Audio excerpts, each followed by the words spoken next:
Good evening and welcome to Marauder Stadium on the campus of Marcus High School in Flower Mound, where tonight the Marcus Marauders host their crosstown rival, the Lewisville Fighting Farmers, in the 2024 edition of the Battle of the Axe. That is up next here on Marcus Football Night.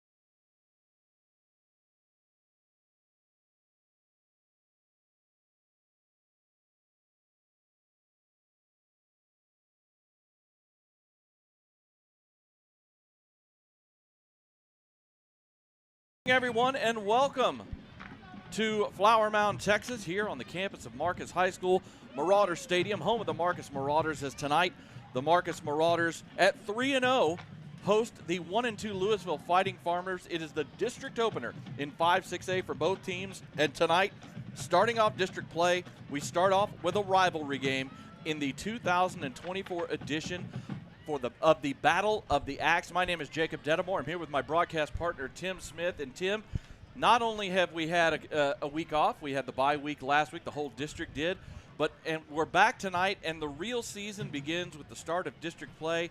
And what better way to start off district play than with a crosstown rivalry?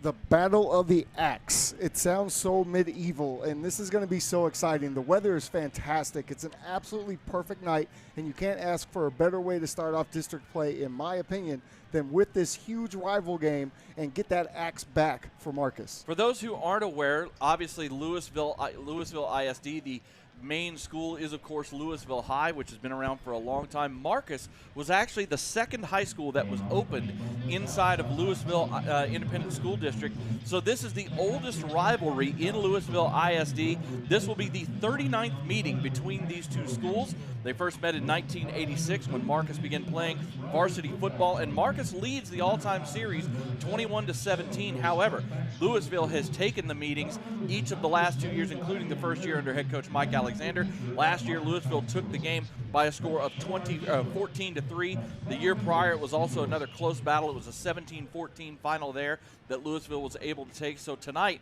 the Marcus Marauders are trying to snap a small losing streak against their crosstown rival and get that axe back on campus, because they do, like in the Big Ten, which you are very familiar with, they do fight over an actual axe that travels from school to school depending on who wins the game. And right now that axe is with Lewisville, so Marcus wants to get that back. Look, Marcus is 3-0 in the first part of the year here. Going into district play, they are feeling a high. They're tackling better, they're blocking better, they're throwing better, they're playing better defense.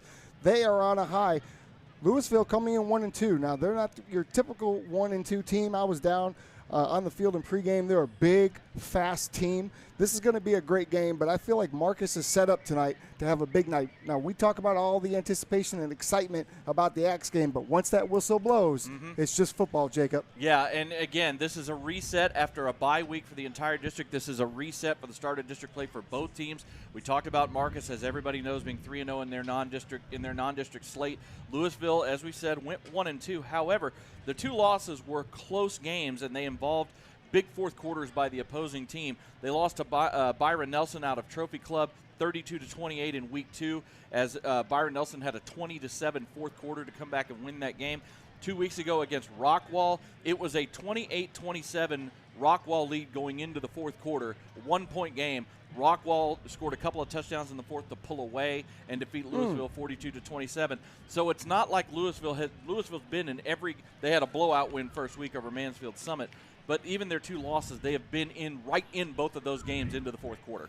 So they feel good as well coming into this. And like you said, it's a whole new season. This is the next stretch of games that get you into the playoffs and give you that playoff seeding, and it all starts here tonight for both teams. You can look outside the stadium. The streets are packed with cars coming in. The stadium is already packed. This is going to be a huge night. It is going to be a very fun night. The stands are going to be full on both sides here at Marauder Stadium. It's going to be a loud, raucous atmosphere. It is also going to be a blackout night for Marcus. Marcus is wearing the special jersey tonight. They're wearing their black jerseys this evening in this game against Lewisville. Lewisville will be in their all-road whites tonight. They might be in their grays. I was trying to see what they were warming up in, but we will see what Lewisville's wearing tonight. But it's going to be a really fun evening. As we talked about, this series has been very close over the years. The last 8 years, each team has won 4 times. So it's a very close rivalry, and the road team has actually won 4 of the last 6 games in this rivalry, interestingly enough. But coming up next here on Marcus Football Night, we'll talk to Marcus head coach Mike Alexander, as I spoke to him earlier this week, and we'll get you ready for this rivalry Battle of the Axe game here in 2024. That is up next here on Marcus Football Night.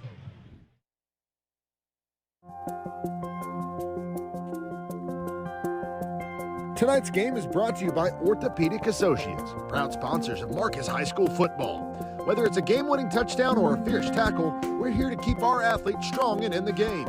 From sports injuries to joint pain, our team of top orthopedic specialists is dedicated to providing the best care to keep you moving.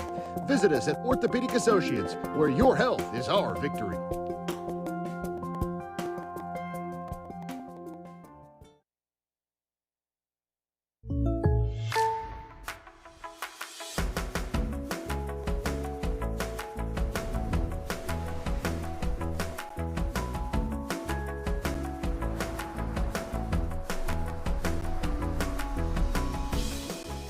The State Farm Personal Price Plan helps you create an affordable price just for you. Contact Mike Bean for your personal price plan today.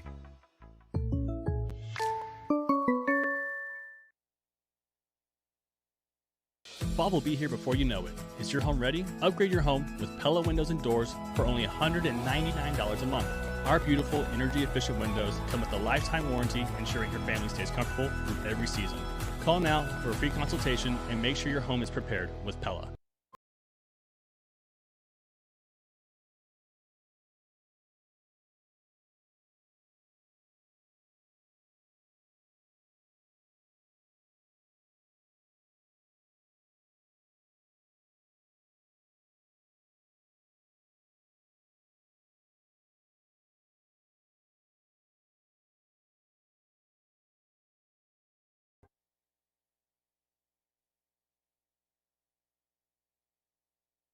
Welcome back to the pregame show here on Marcus Football Night.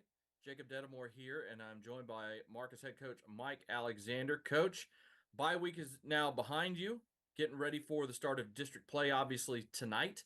Now that you've had a chance to kind of look at things, how do you feel about your team having gone through non-district now, and kind of where do you think they are at this point in the season? Yeah, thanks, Jacob. I like where we are. I think every year non-district, you hope that you experience a lot of different situations and you can grow through the non-district schedule because, while it's great to be 3-0, at the end of the day, it doesn't really matter right now. Right. And that message is consistent because last year we were 0-3 at this point, and I had to tell our guys the same thing. It doesn't really matter right now, Biggest thing is that you grow as a team through those first 3 games. And I think some things that we've learned about our team makeup is defensively, our defensive line's holding up better and playing better than we might have anticipated back during the spring.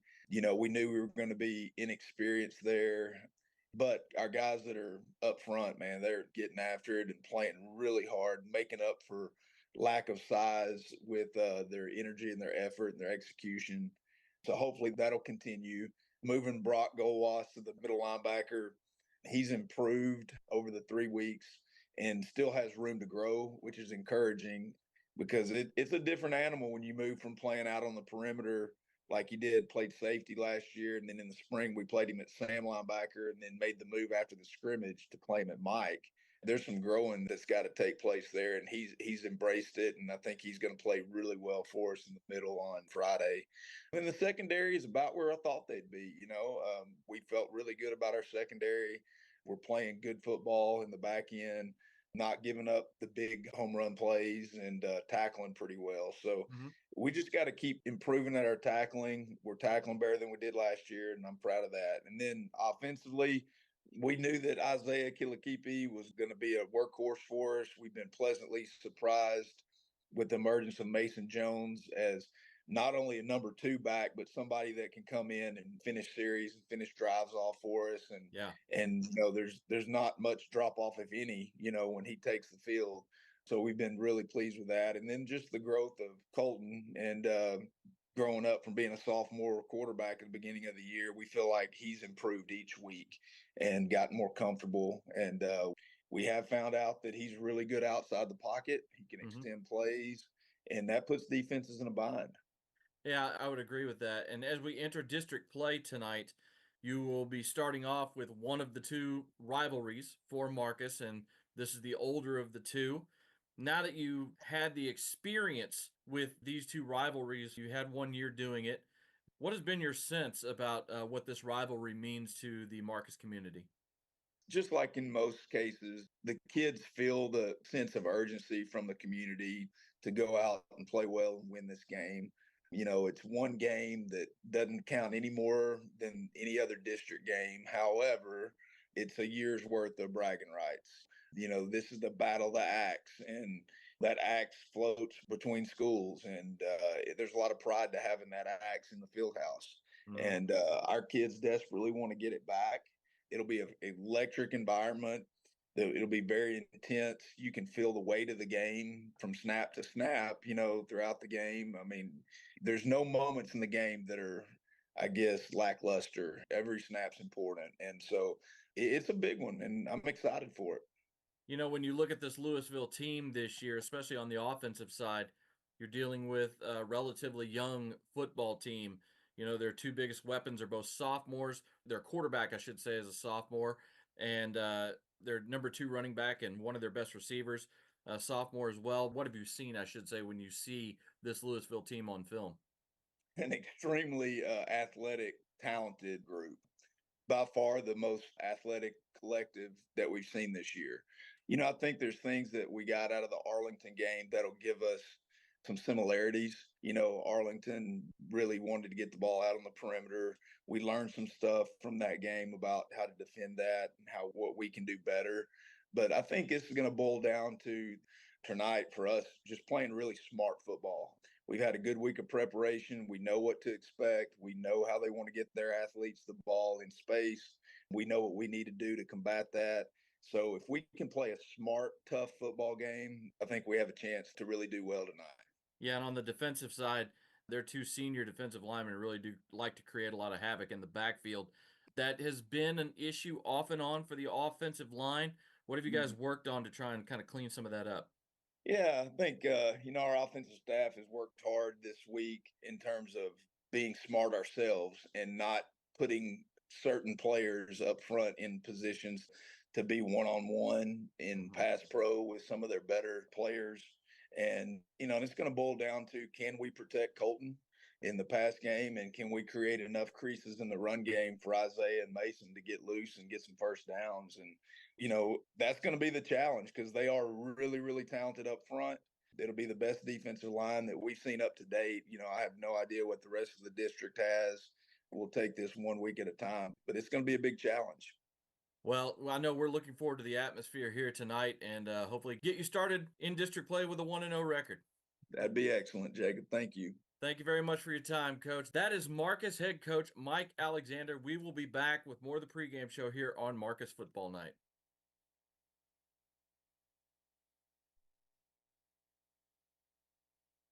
Are you ready to score big in the game of home ownership? Southern Collective Realty is here to get you into the end zone of your dream home. Hi, I'm Amy Turner, and I'm the broker and owner of Southern Collective Realty. I've been a Marcus mom for the last 6 amazing years and a great supporter of the Marauders. I'm Sarah Grant, and I'm proud to be a Marauder mom and aunt. Together we bring in over 20 years of experience in Flower Mound and surrounding areas. Southern Collective Realty, where every home purchase is a victory. Ready to kick off your search? Give us a call today. Fans experience amazing at Marty B's restaurants. Marty B's, Rustico, 1845. Marty B's Coffee, and now open Branded Bowls. And coming very soon, you can experience sizzling fajitas and wonderful margaritas at their all-new Cactus Canyon. Experience amazing in any and all Marty B's locations. Fall will be here before you know it. Is your home ready? Upgrade your home with Pella Windows and Doors for only $199 a month. Our beautiful, energy-efficient windows come with a lifetime warranty, ensuring your family stays comfortable through every season. Call now for a free consultation and make sure your home is prepared with Pella.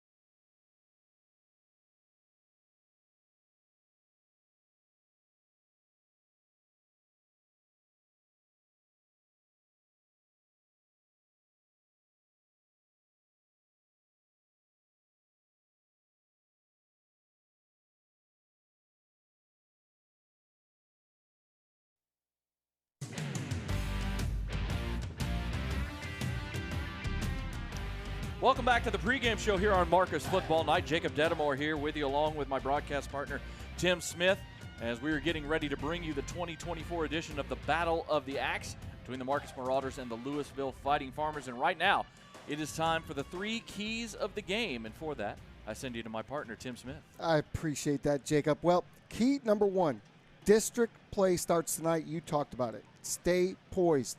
The real season is about to start. You must keep your emotions in check.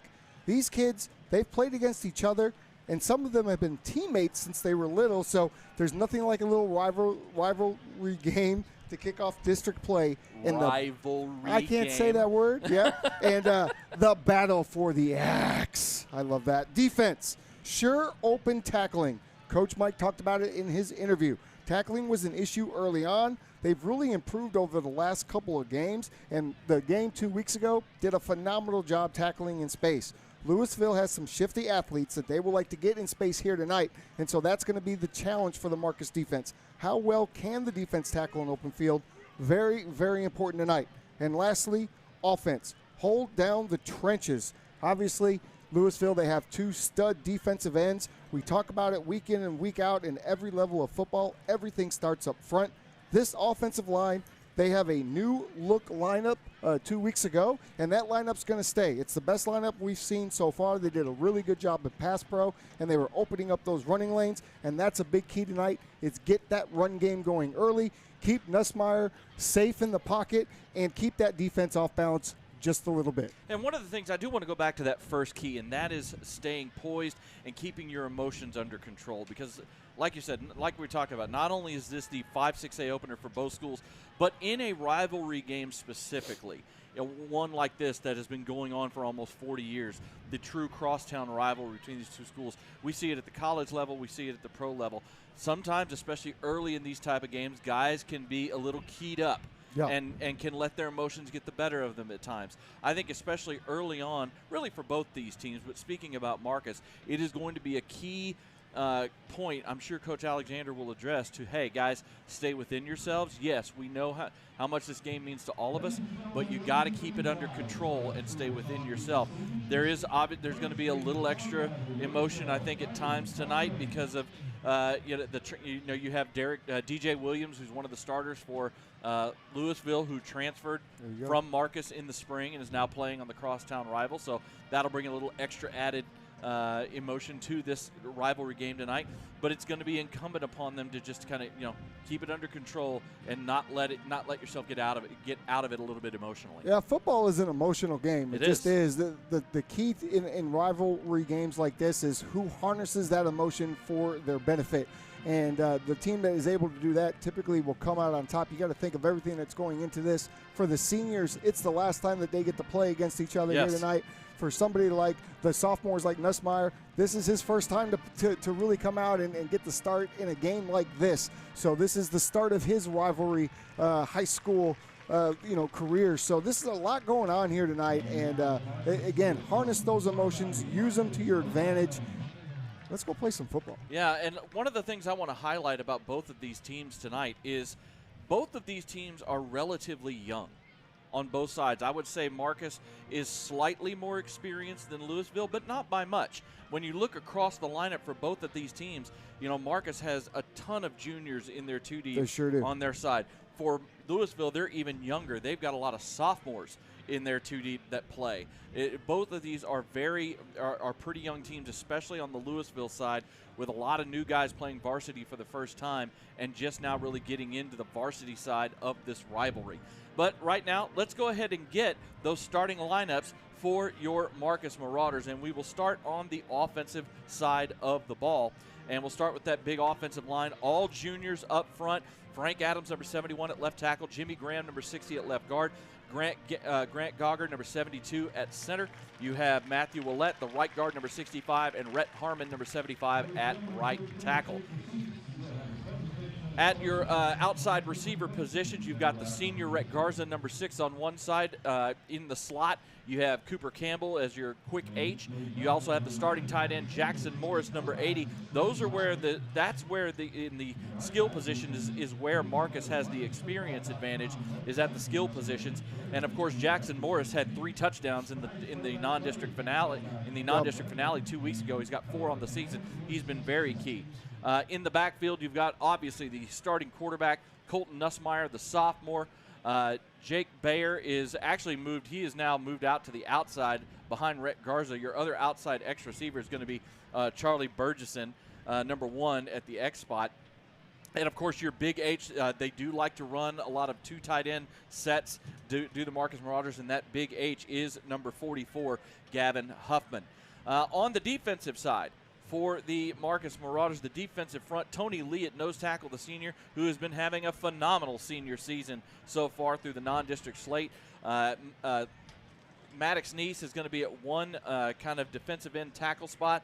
The other one is going to be Will Harrison at the anchor spot. Liam Hoskins right now he's out, I believe, right now with a bit of an injury, the sophomore. At your linebacker spots, the captain, the Texas Tech commit, Brock Gold, number 15, patrolling the middle, not paroling, patrolling the middle. You have seniors Sam Livingston at the Sam and at the Will, junior, number 28, Vincent Bowie.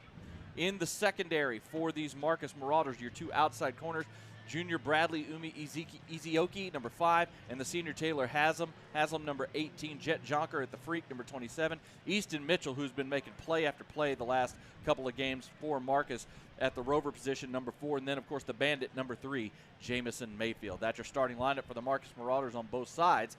Let's go over to the Lewisville Fighting Farmers and what we'll see from them tonight. Starting up front, they have at left tackle the Oklahoma commit, number 56, senior Michael Fasusi. At left guard, senior Sean Hutton, number 64. Both of them are offensive captains. Junior number 55, Aiden Murphy at center. At right guard, senior Kylan Masters, number 68. And number 77, junior Malachi McClendon at the right tackle spot. Your starting outside wide receivers tonight will be number 16, sophomore J.T. Thomas. We're going to run you. You're going to hear a lot of sophomores called out here in these skill positions. Your other starting outside wide receiver will be junior number 4, Trajan Muller.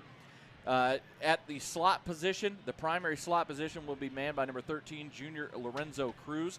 Your starting tight end is number 19, Landon Bogany. However, he's a sophomore. He is going to miss the first half of this game tonight for Lewisville because he received 2 unsportsmanlike conduct penalties in their non-district finale 2 weeks ago, which means he has to sit out the first half by UIL rules. Starting in his place tonight will be number 14, senior Dylan Johnston.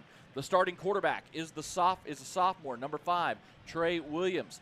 And in the running back with him, you will see 2 players, number 9, junior Tennell Hill, who is the primary ball carrier, and then the Marcus transfer, number 12, DJ Martin. You will see him both in the backfield and moving out as a slot receiver.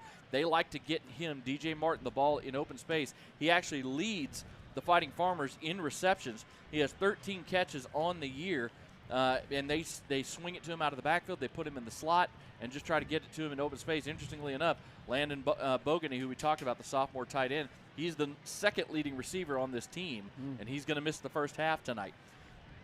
But you will see DJ Martin move all over the field. We were told this by the the Lewisville broadcast crew, you might even occasionally see DJ Martin pop in on defense in certain packages. So he is also the primary kick returner for Lewisville. So he is kind of their do-everything athlete, the sophomore DJ Martin. On defense for the Lewisville Fighting Farmers, they play primarily a 4-3 set. We talked about the defensive ends. Number 33, senior Sean Oliver, is a captain. He's one of those big defensive ends. He's got 7 quarterback pressures and 2 sacks on the season. Leads the team in both those categories. Opposite him will be senior number 11, Ryan Sewell. And the 2 defensive tackles are number 99, Keegan Grubbs, he's a junior, and number 88, Xavier Fleming, also a junior. Your starting cornerbacks tonight, number 7, sophomore Talon Mayo, and number 20, Cameron Owens, the senior. Number 21, Kanye Anderson, will be your primary slot corner when they go to those nickel packages. Your starting linebackers are number 12, Michael Cooper, senior. In the middle, he's playing in the middle linebacker. The weak side linebacker is a sophomore, number 0, Devin Robinson. And the star position, which is basically like another linebacker spot for this Lewisville team, the star position is manned by number 2, senior Zephan Walker, who is an Oregon State commit, going to go play for the Beavers next fall. And your 2 starting safeties are number 1, D'Angelo King, a senior, and number 3, sophomore Aiden Evans. D'Angelo King, the free safety, the strong safety, is Aiden Evans. Those are your starting lineups for both teams tonight. We'll go ahead and take a quick break. Well, the teams are actually about to come onto the field, so what we'll do is we'll go ahead and watch them come in. You can see tonight, if you're looking down watching the feed, the Marcus Marauders in all black uniforms tonight with red numbers outlined in white with that silver helmet with the red Marcus M on the side. So it's a blackout night here at Marcus High School. The Lewisville Fighting Farmers tonight coming in they are wearing their grays tonight, so probably a little bit of switch up for them. The Lewisville Fighting Farmers wearing gray uniforms with maroon numbers outlined in white with that white Lewisville helmet with the big L on the side. And Jacob, we still haven't learned our lesson. We still have one big paper out here. It's not a tearaway paper. So this thing is sure to get stuck to the first player that runs through. You are obsessed with the big paper. I am. Well, look at the tearaway paper for Lewisville. It just breaks real nice. There's no paper on the ground. There's no paper in your face. Watch what's going to happen. It's the Velcro sign. Yeah, come on now. We got to get with the times. Fighting Farmers have come onto the field. Marcus about to run out as well, and here they come, the Marauders.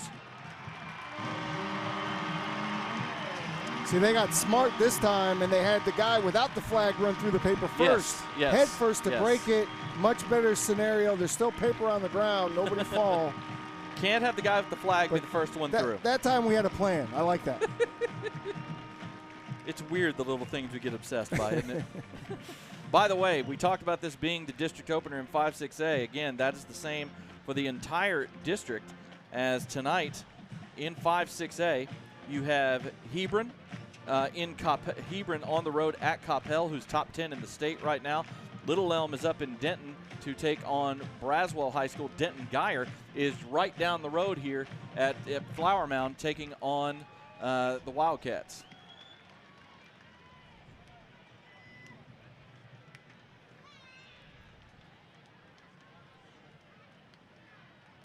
I saw the captains, or at least I thought I saw the captains for the Fighting Farmers out there, but Marcus wasn't out there yet. So now, did they have the coin toss and we missed it, Jacob? It's very possible.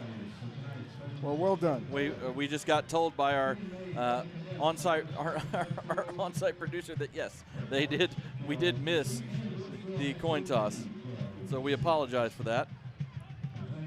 Hunter Paris is our technical director, on-site producer tonight, executive producer.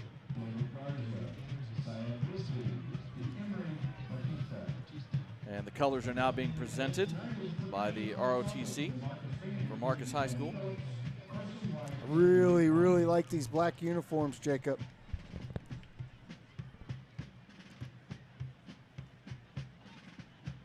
This game, interestingly enough, this battle for the axe was played at Goldsmith Stadium in Lewisville, which at the time was shared by the two schools before this stadium was built from '86 to '95. They actually played this game at Texas Stadium in Irving, starting in '96. Wow. From '96 to 2008, they played this game at Texas Stadium in Irving because of fire marshal capping the attendance at 10,000 over at Goldsmith Stadium, and they had so many people trying to go to the game, they had to move it. Well, look at right now. The stadium is packed, and then look to your right, and all you see is a line of cars that's still around the corner trying to get in. Right now, we're going to go down for the national anthem onto the field.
Excellent job by the Marcus High School band. Again, this is going to be a packed house. We talked about the line of cars still trying to get to the parking lot. There's also a big line of people on the visitor side still trying to get to the gate on the visitor side. The visitor side is almost full over on the Lewisville side, and the Marcus side is rapidly filling up with people as they get in and get parked. It is going to be a packed house. By the end of the first quarter, this place is going to be full and loud tonight as we are about ready for the Battle of the Axe to begin. And again, we are sorry we missed the coin toss. So, I'm sorry. Hunter Paris tells me that Marcus will be kicking off. So that tells me that Marcus probably won the toss and deferred. That's how most coaches do it nowadays. We were just too busy babbling we were talking, to pay attention to what was happening. We're trying to get you ready. They went with the gray helmets tonight, too. I mean, I guess their helmets are always gray. They always it's have been gray. 2 weeks for me. I forget. CTE is real. But, yeah, this looks great. I mean, this is very awesome. Hey, every week it's a little bit of a Georgia vibe, but loving this. Back deep to receive is number 12, DJ Martin.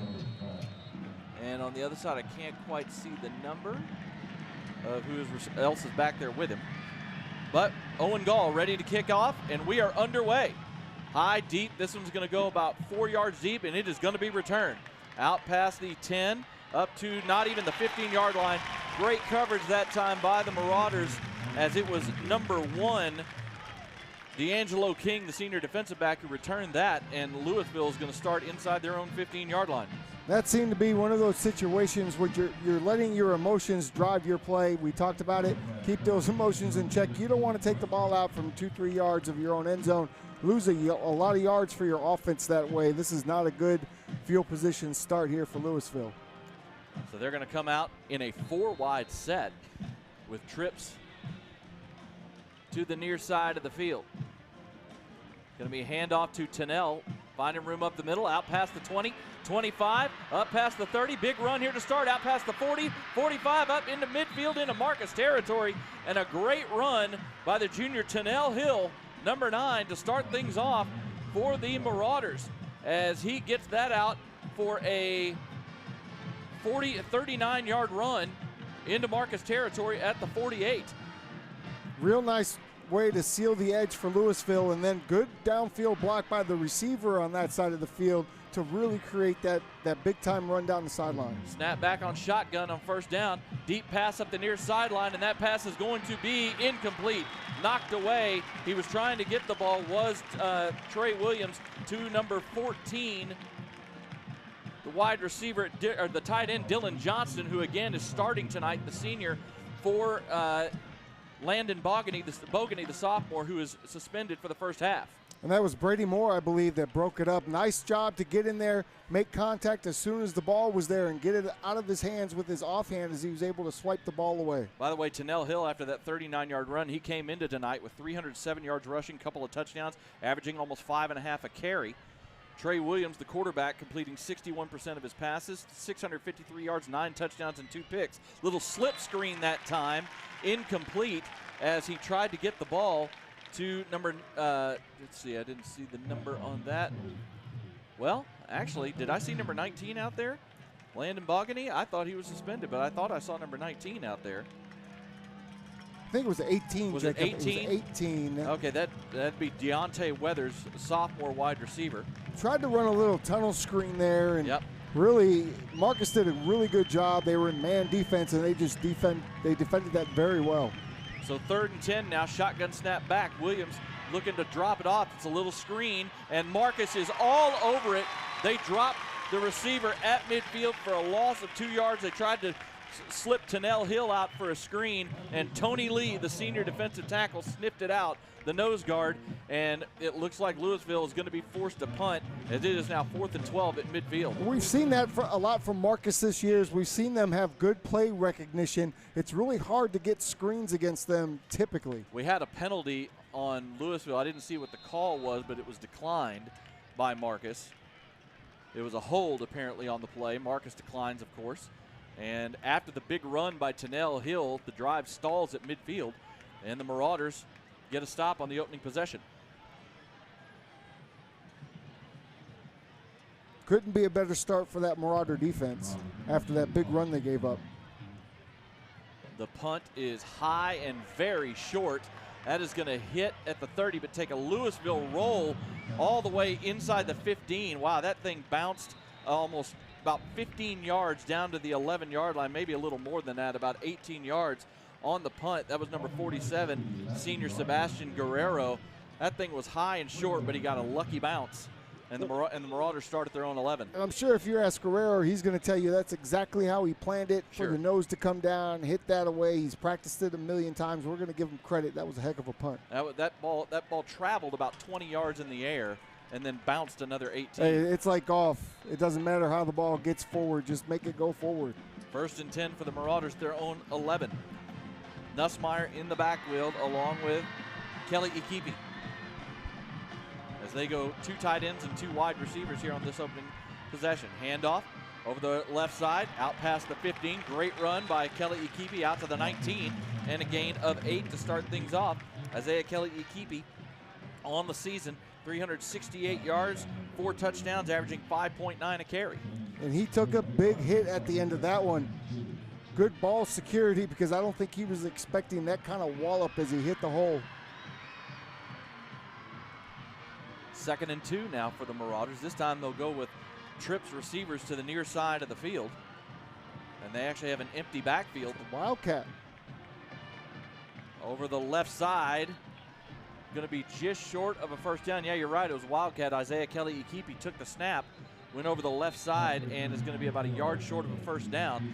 And we have a player down on the field. It is one of the Marauders. It's one of the linemen trying to get a number. Can't quite see who it is that's down right now, but it is one of the linemen down on the play. It's going to be 3rd and 1 for the Marauders.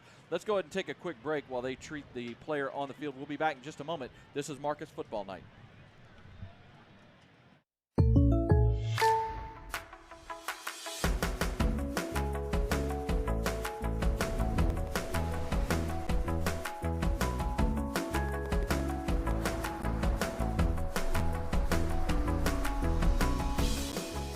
The State Farm Personal Price Plan helps you create an affordable price just for you. Contact Mike Bean for your personal price plan today.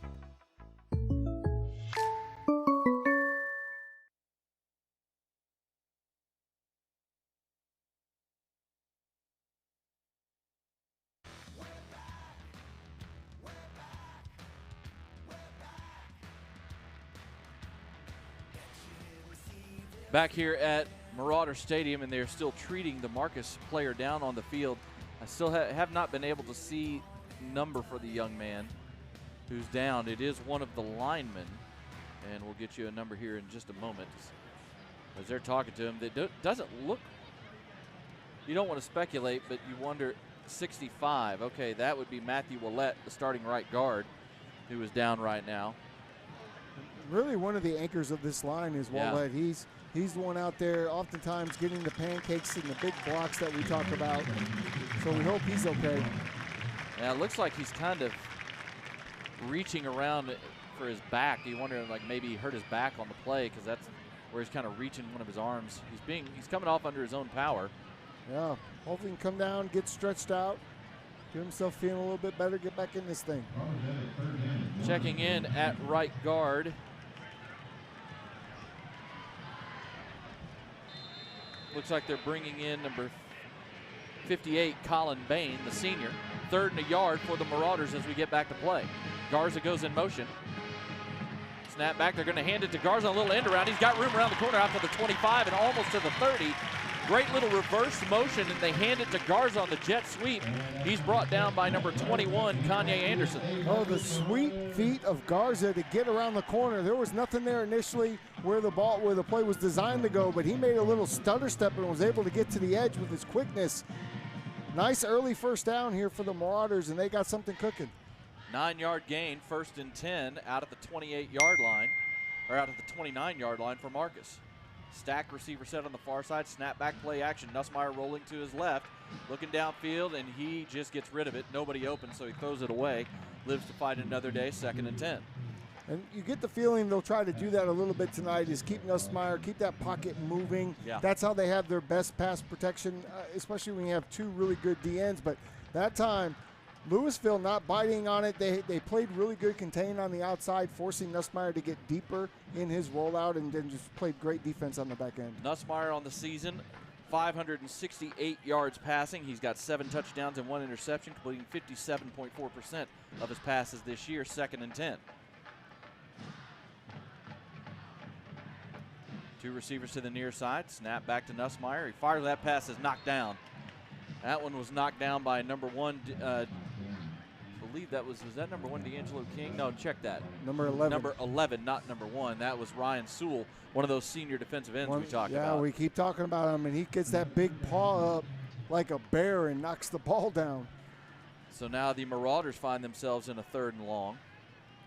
3rd and 10 at their own 29. 9:16 to go here in the first quarter. We are scoreless in this 2024 Battle of the Axe. Lewisville not scared at all, coming right up, playing bump and run on these outside receivers. They're going empty on 3rd down are the Marauders. Snap back to Nussmeier. Pressured. Pass is, I think that might have been tipped slightly, and it was over the head of everybody and out of bounds, and that was the other defensive end. That was number 33, Sean Oliver, who got a hand on that as he got into the backfield on a twist. Yeah, so early on, not allowing Nussmeier to get comfortable in that pocket at all. 2 tip balls, and on the one rollout they had, they played it extremely well, where the linebacker was waiting for him as well. So going to have to figure out a way to get your quarterback a little bit more comfortable early on in this one. So each team gets a 1st down and then is forced to punt right after that. Dropping back to receive this punt is D'Angelo King. It's a little bit of a line drive punt, going to be caught on the run at the 37, and room on the far side into Marcus territory inside the 35. He's still on his feet, and he's running down the sidelines, and he did not step out, and he is going to score. He did. It is a touchdown, a 63-yard touchdown return on a punt for number 1, D'Angelo King, the senior DB. He had tons of room on the far side, near the sideline, was going to get well into Marcus territory, and then somehow fought his way through the mess without stepping out of bounds around the 35-yard line. Well, everybody from Marcus was running right. You assume that it was meant to be punted towards the boundary, but the punt goes left. Line drive to a very speedy player, and when you do that line drive to a returner like that, you're asking for trouble, especially when it's kicked away from the coverage. Now there's some conversation happening. Well, there was a flag thrown at the end of the play down in the end zone, and they're discussing that right now, and we'll see what the call is. It was just a recipe for disaster on that one, and then the missed tackles. Yeah, down around the 30, 25-ish, and then nobody was able to wrap up or knock King out of bounds around the 35, but like you said, he was able to catch that punt on the run. On the run, full speed, and all the coverage was going the opposite way of the field. Just no chance for Marcus. Okay, a sideline warning, I guess. They said it was against Marcus. It was against Lewisville. They just got too excited and were running down the sideline with their guy. Guys came off the bench on the touchdown. So the touchdown will stand, I believe. And yeah, it's going to be an extra point. They move it 5 yards back to the 8-yard line for this extra point. As on to kick is Sebastian Guerrero. The extra point is up, and it is good. So with 8:53 to go here in the first quarter, the Fighting Farmers take the lead on a 63-yard punt return for a touchdown. 7-0 Lewisville. This is the 2024 Battle of the Axe here on Marcus Football Night. Can you feel it? The paradigm shift. The rising intensity as the engines idle. Let the race begin. Fire up your appetite. Farm fresh beef, straight from the source, to our grill, and from the sea to your plate. All of our ingredients are fresh and made to order. Dine in today and taste the fast and furious difference. Order online or take it to go and fire up your appetite at F&F Japanese Grill.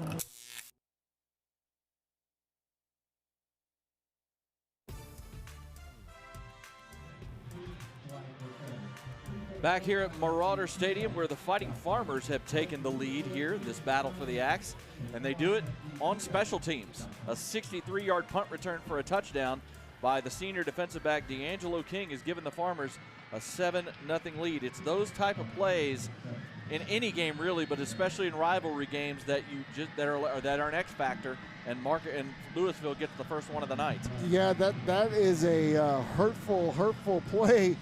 Things going good for Marcus, but the offense kind of stalls out. You got to punt, and then you have a little bit of a disaster there. But now you're going to get the ball back, chance to get right back into it, no worries. Guerrero boots one high. It's going to be short, caught at the 8 and returnable. Up past the 15, but a great open field tackle short of the 20-yard line, as that was number 2, Austin Allen, on the return. And the Farmers bring him down. I believe that was number 15, Preston Owens, on the tackle.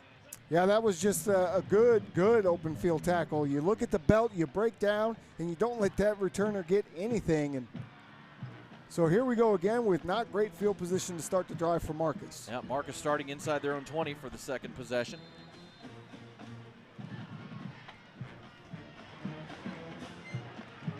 They go 3 wide here on first down. Play action, little quick pass out to the near side to Garza, makes the grab and gets brought down, but not solid gain on first, as that was Kanye Anderson on the coverage and on the tackle, as they bring him down at the 23-yard line, a gain of 5, but we do have a flag in the middle of the field. This is upfield a little bit. An eligible man downfield, so one of the Marauder offensive linemen leaked downfield. So wipe out that catch by Garza and back it up 5 yards. Sometimes with those RPOs, the linemen, they get about 1.5 yards grace to go downfield, but sometimes they can get a little eager. They don't really know what's going on behind them. By the way, Matthew Willett is back in the game at right guard for the Marauders, which is good to see. That is good to see. So 1st and 15, now back at the 13. Snap back to Nussmeier. He's going to take off up the middle, looking for room to run, and he gets rid of the ball. Pass is caught out at the 25, and a tackle right there and a flag down. We're going to have either a horse collar or a face mask The pass was caught by number 7, Cooper Campbell, the slot receiver. That was a great job by Nussmeier. As he started to take off, he pulled up before he crossed the line of scrimmage and found his receiver downfield. Yeah, Nussmeier once again showing us that pocket work. He's able to run without looking to run, right? He runs with the intention to throw the ball, so he skips up in the pocket, moves to his left. He gets the defense to suck up just a little bit. Those receivers staying active in the back allows that completion. But great job of manipulating the pocket by Nussmeier. It was a 13-yard catch by Burgesson, and it was a face mask was the personal foul penalty, so add 15 out to the 41, 1st and 10. Campbell in motion, snap back. It's going to be a handoff up the middle, and not much room, a yard, maybe 2 that time for Isaiah Kelly-Ikipi. Good job by that defensive front of Lewisville, plugging up the holes. It'll be 2nd and 9. They are doing a good job up front, and it starts with those 2 D linemen. We talked about them. They're going to be difference makers all night long.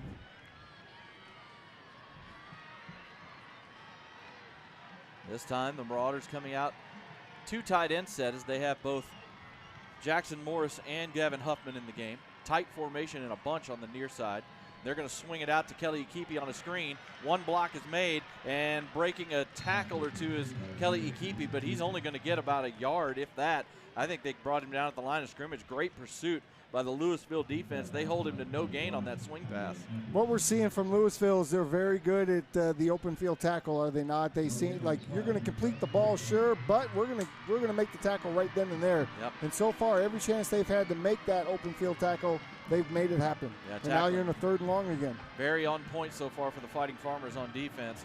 3rd and 9 now at the 42 for Marcus as they go split back out of the shotgun this time. Snap back, play action. Nussmeier rolling left. He fires one deep down the near side and can't find his receiver or the ball.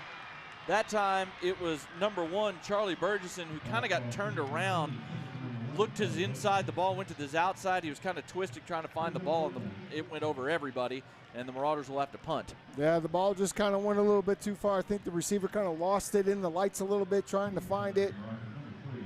I mean, it's been hard for this Marcus offense right now to get in any kind of real rhythm. So the punt team is on once again with D'Angelo King back at the 25. He returned the last one 63 yards for a score. And you can see everyone is lined up towards this boundary. And this one is blocked, and it's picked up, and it's going to be big-time field position for Lewisville. The scrum is moving, but it's not going to move very far. Again, that's number 3, Jamison Mayfield, back punting the ball, and that one got blocked. And the scrum moved it out to the 40, but that's where Lewisville will take over. So back-to-back special teams plays by the Fighting Farmers here in this ball game. The special teams has not been great this season. We've talked about it, right? There's been some miscues, particularly with your field goal, your punt teams, and now your kickoff return team in the first couple games, but now this on the punt team. We haven't seen that yet. Lewisville's here to play. So the Farmers take over at the Marcus 40 after the block punt. Handoff up the middle to Tennell Hill. He's going to dance his way forward. He's going to get about 4 yards before he gets brought down at the 36-yard line. Just an easy, just run up the middle, keep ahead of the chains for Lewisville. They're not going to huddle. They'll get the play from the side.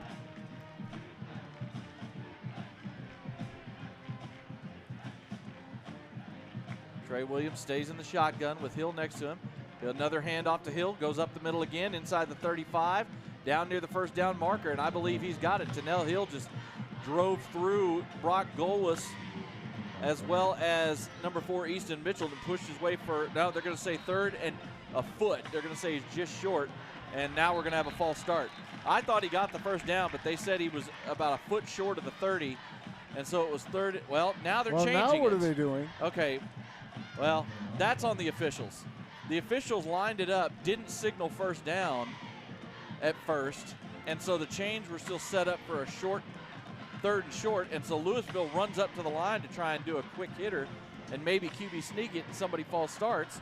Well, like 3 people on the offensive line false started. Yeah, I mean, but again, they thought they had to get a first down. They thought they had to get a first. Now they're in first and 15. Yeah, the officials were slow on the draw, moving the chains, and so Lewisville thought they had a 3rd and short, and now it's 1st and 15 at the 35. Snap back to Williams, swings it out into the flat, and Lewisville is going to take a big loss, as jumping all over that play was number 31, the Sam, Caleb Livingston. They tried to swing a screen out to DJ Williams, and Sam Livingston dropped him back for a 7-yard loss at the 42. Well, anytime DJ Williams is in the game, they're going to look for him, right? They're going to key on him just a little bit. They know that they're going to want to get him the football. So great job by that defensive Marcus to hold that and get that negative play. 4 wide set, trips to the far side. Snap back, handoff to Hill, up the middle, and wrapped up right past the line of scrimmage. Another great play by the defensive front. Will Harrison, the junior anchor end, wrapped him up. A very short gain, a gain of about only 4 yards for Tennell Hill. Sets up 3rd and long. This is 3rd and about 18. 18, there you go. I'm trying to do math. It's right there. I'll tell you, this is not a coach's dream. I mean, this is a hard play call. Tennell Hill swings out. Now we're going to have another now you're going to make start. it worse. Yeah. I think everybody but the center knew the snap count that time. Everybody moved except the center, the man with the ball. I mean, at this point, you run some sort of a draw, a screen, maybe take a shot downfield. But, at this point, you want to do something safe if you're Lewisville and be able to pin them deep with your punt is what I would expect. 3rd and 23 now, back at the 43-yard line for Lewisville.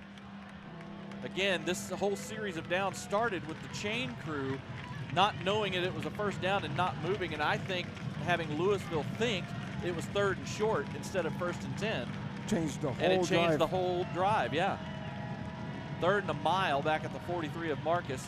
Williams drops back. He's going to fire one deep over the middle, and that's intercepted.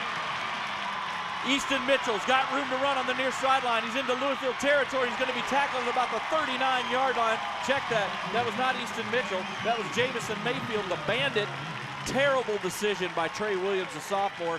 He was trying to throw over the middle to a man who was blanketed, and Jamison Williams was just reading him the whole way and just stepped right up and picked it off. And this is why I said, Jacob, do something safe, because now you've put yourself in the precarious position.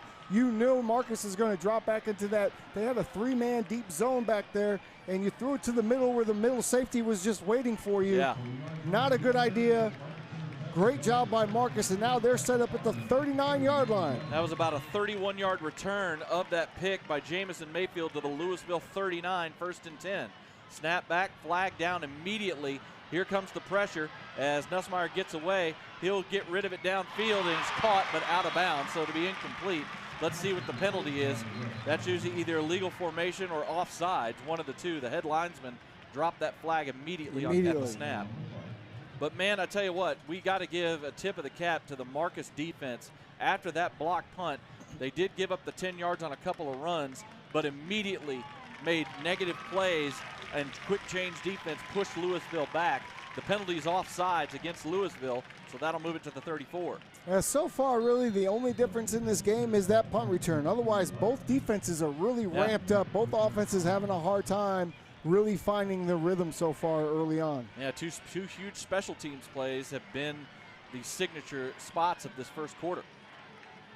1st and 5 now. Handoff up the middle. Kelly Akipi makes a man miss.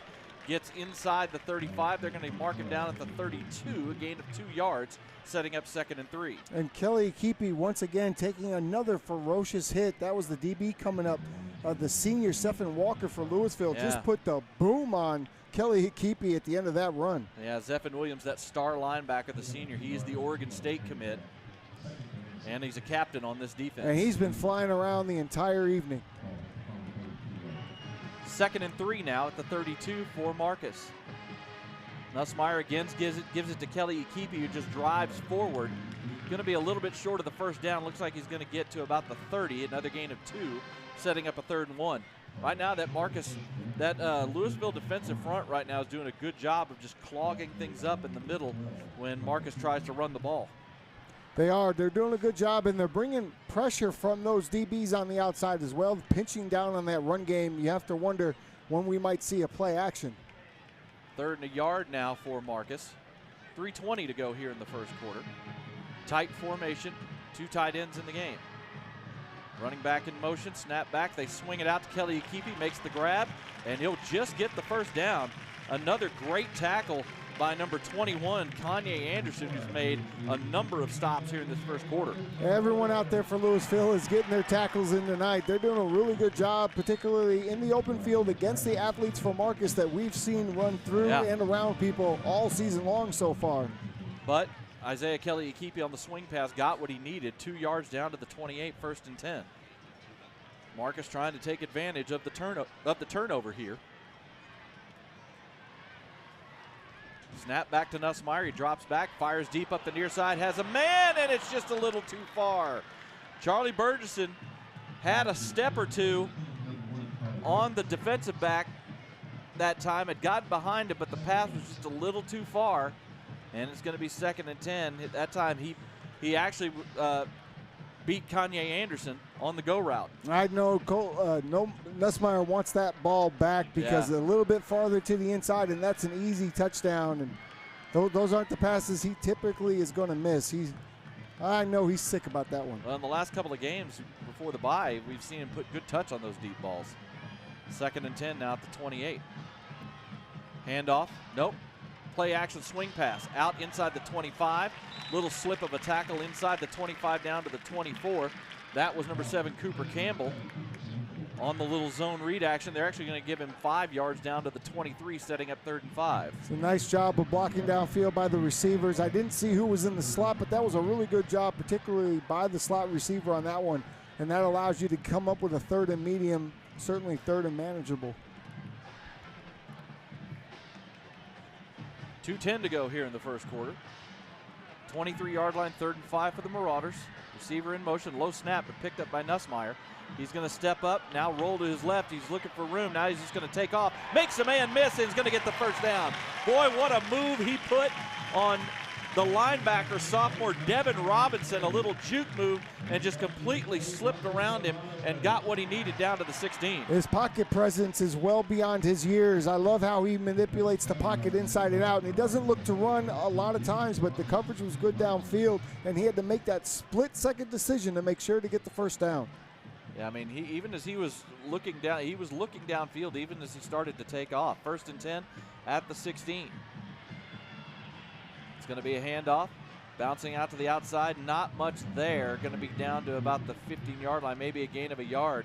Once again, that defensive front for Lewisville doing some work. That time, it was number 33, Sean Oliver, and number 12, the middle linebacker, Michael Cooper, on the stop. And Schul really made that happen, number 11, as he got that early penetration. He even got a hand there on the running back to make everything bounce back inside to all of his buddies. All of my buddies are going to tackle you when I make you go inside, Jacob. 2nd and 9 at the 15 for Marcus. Snap back to Nussmeier. Looking down, he's going to swing it out, and it's through the hands of his tight end, number 80, Jackson Morris. Now, I don't know if that pass was going anywhere because Morris had 2 Lewisville defenders closing on him at the 15, but still, Jackson Morris has been very sure-handed here so far. That one just slipped through. All season, he's been a weapon from that tight end spot. Not only can he block, but he can run great routes, and he has soft hands. I think that ball came out a little fast, a little bit of a knuckleball. Hot, yeah. Sometimes those are the hardest ones to catch. So 3rd and 9 now at the 15 for the Marauders. Pistol formation, snap back. It's going to be a delayed handoff to Kelly Akipi. Flag down. Here goes Kelly Akipi. He's going to get close to the first down. We'll see what the penalty is. That got dropped a couple of plays. Might be a hold on the outside. We'll see. Kelly Akipi was tackled about a yard short of the first down at the 12. The 2 officials on the far side are discussing it. Now they're going to tell the referee what they saw. The way the flag was thrown, it looked like a hold at the point of attack. And the Marauders are moving backwards. Illegal formation, actually, this time. You know, they had an interesting setup. That flag came out kind of late then for illegal formation. But, yeah, they didn't have anybody covering the left tackle that time when they shifted formations. So the tackle is not an eligible receiver, so he must be covered up. Lewisville, instead of, it would have been 4th and about a yard and a half, and so they go ahead and take the penalty and back up Marcus here to the 20-yard line. Under a minute to go here in the first quarter, 7-0 Lewisville on the strength of a 63-yard punt return for a touchdown. Empty set. Now Kelly Ikipi motions across the backfield. Nussmeier fires towards the end zone. That pass is knocked away. Great defense that time, getting the hands up, and again, it's that same man again. Number 21, Kanye Anderson, the junior defensive back, gets his hand on the pass and knocks it away. I mean, that's as good of a throw as you can make. Now, we had 2 receivers in the same spot, so that causes me some concern, but that's as good of a throw as you can make there, just a better defensive play. Yeah. So now the field goal unit is on. Owen Gall on to try a 38-yard field goal, try and get Marcus on the board. Snap is down, kick is on the way, plenty of leg, and the kick is good. So with 31 seconds to go here in the first quarter, Marcus takes advantage of the interception, does get on the board with a field goal. It's now 7-3 Lewisville. This is the 2024 Battle of the Axe, and this is Marcus Football Night.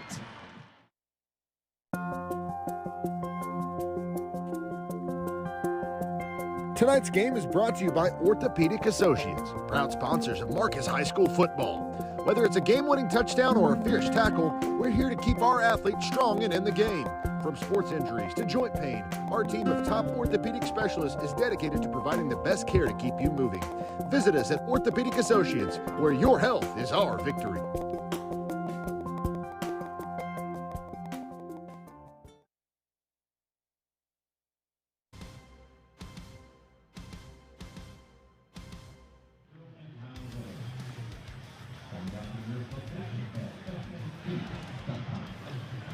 Back here at Marauder Stadium, Jacob Dedamore, Tim Smith here with you as the Lewisville Fighting Farmers lead the Marcus Marauders 7-3 here in this Battle for the Axe rivalry game, the 5-6A opener for both schools.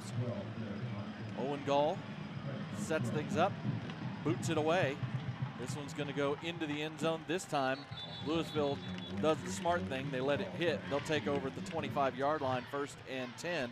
So the Marauders, after the interception, are able to end up going only about 19 yards, but they do get on the board and get points off the turnover and get themselves into this game. Jacob, he kicked that ball so hard just now, we could hear the boot on the ambient mic. Did you hear it? Hear the thump. He kicked the leather off that ball. It went about 7 yards into the back of the end zone. Well done. 1st and 10 for the Fighting Farmers. 31 seconds to go here in the first quarter. 3 wide receivers to the near side. Snap back, handoff right up the middle, and into the second level. It's going to great open field run into Marcus territory and all the way down to about the 43-yard line. Tennell Hill is having a really good ball game tonight. He was finally brought down by Easton Mitchell, number 4, but not before he went 31 yards to the 44. And now Lewisville will hurry up and try and run one more play here before the end of the first quarter. Snap back, hand off to Hill again. This time finds a little bit of room, but only gets about a yard before he's gang tackled by a couple of defenders, including number 57, Tony Lee, and that will do it here in the first quarter. So an exciting first quarter. A couple of special teams plays by Lewisville, including one that went for a touchdown on a 63-yard punt return. Marcus gets a pick and gets a field goal off of it, but we go to quarter number 2. With the Marauders trailing the Fighting Farmers 7-3. This is Marcus Football Night.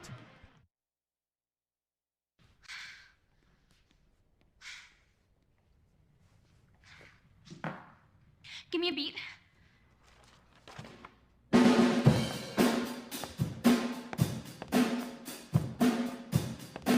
Montre comme plein des oiseaux, des animaux.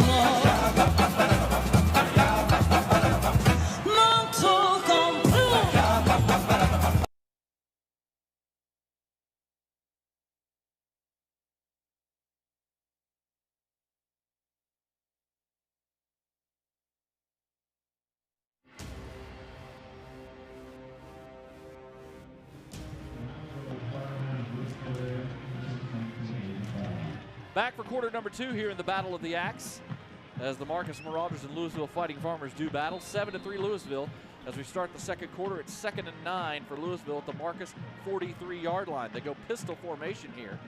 Snap back, handoff, right up the gut to DJ Williams. Breaks a couple of tackles. He's into the open field. Inside the 20, inside the 15, the 10, 5, touchdown. DJ Williams with his first carry of the night out of the backfield, and he takes it to the house from 43 yards out. And that's just his second touch of the game. He's blowing kisses over to the Marcus sideline. Woo, that's what rivalry games are all about, Jacob, right there. Yeah. I mean, he just last year, he was on this side of the field. Now he's on that side of the field.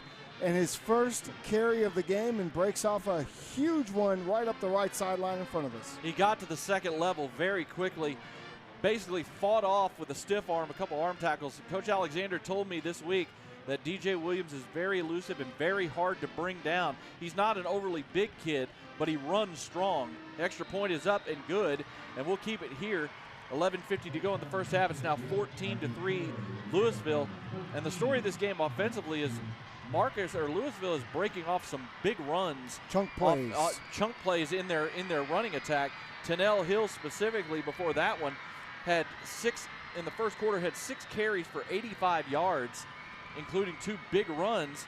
You know, now neither of those drives ended the first drive didn't end in a score, obviously, but that time a huge 31-yard run from Tennell Hill, and then a 43-yard jaunt from Derek Martin to end the drive, and Lewisville now has a 2-score lead.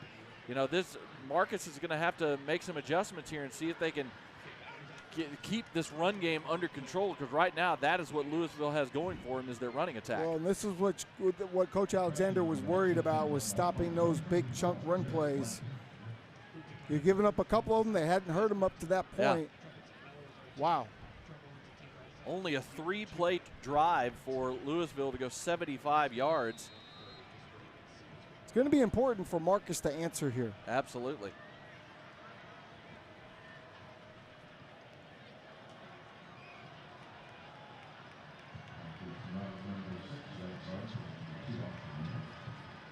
Austin Allen back deep, I believe,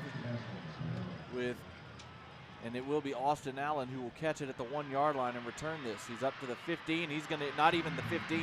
He gets brought down immediately. Great coverage again by Lewisville on the kickoff, as Allen is brought down at the 13-yard line, where the Marauders will start their next possession. 3 of their 4 possessions now, they've started inside their own 20.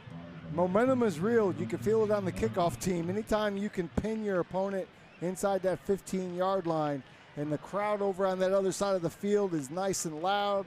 Here on our side, it's gotten a little quiet. This offense is going to have to do something to electrify this crowd again. Yeah, this Lewisville team is young, but they are very athletic, and they're showing off that athleticism here in this first half.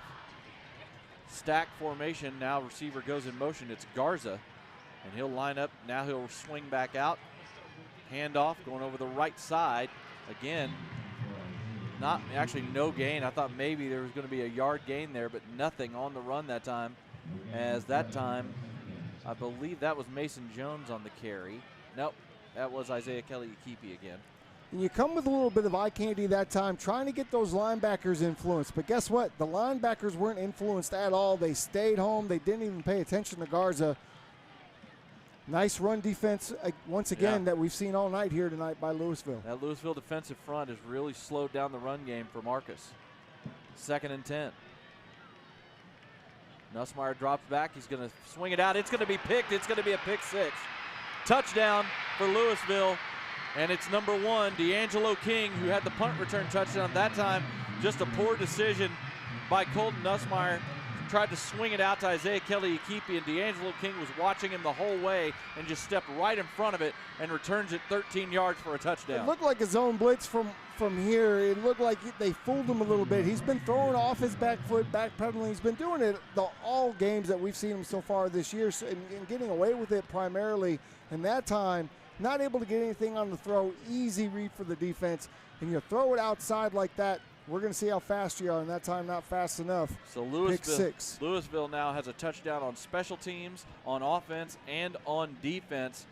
And D'Angelo King has both of the non-offensive touchdowns. And looks like we have a penalty. Oh, no touchdown, Jacob. We have a hands to the face penalty. Wow. Against Lewisville.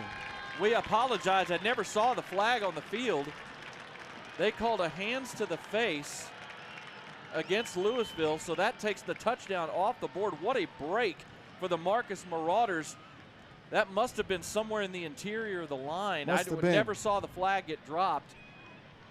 And that is a 15-yard penalty, hands to the face, and they're talking about it. There is some discussion for sure on that other side of the field. Yeah, and we have a very, very heated head coach Michael Odie for the Lewisville Fighting Farmers, as he is definitely letting his feelings be known about that call. Did not like it.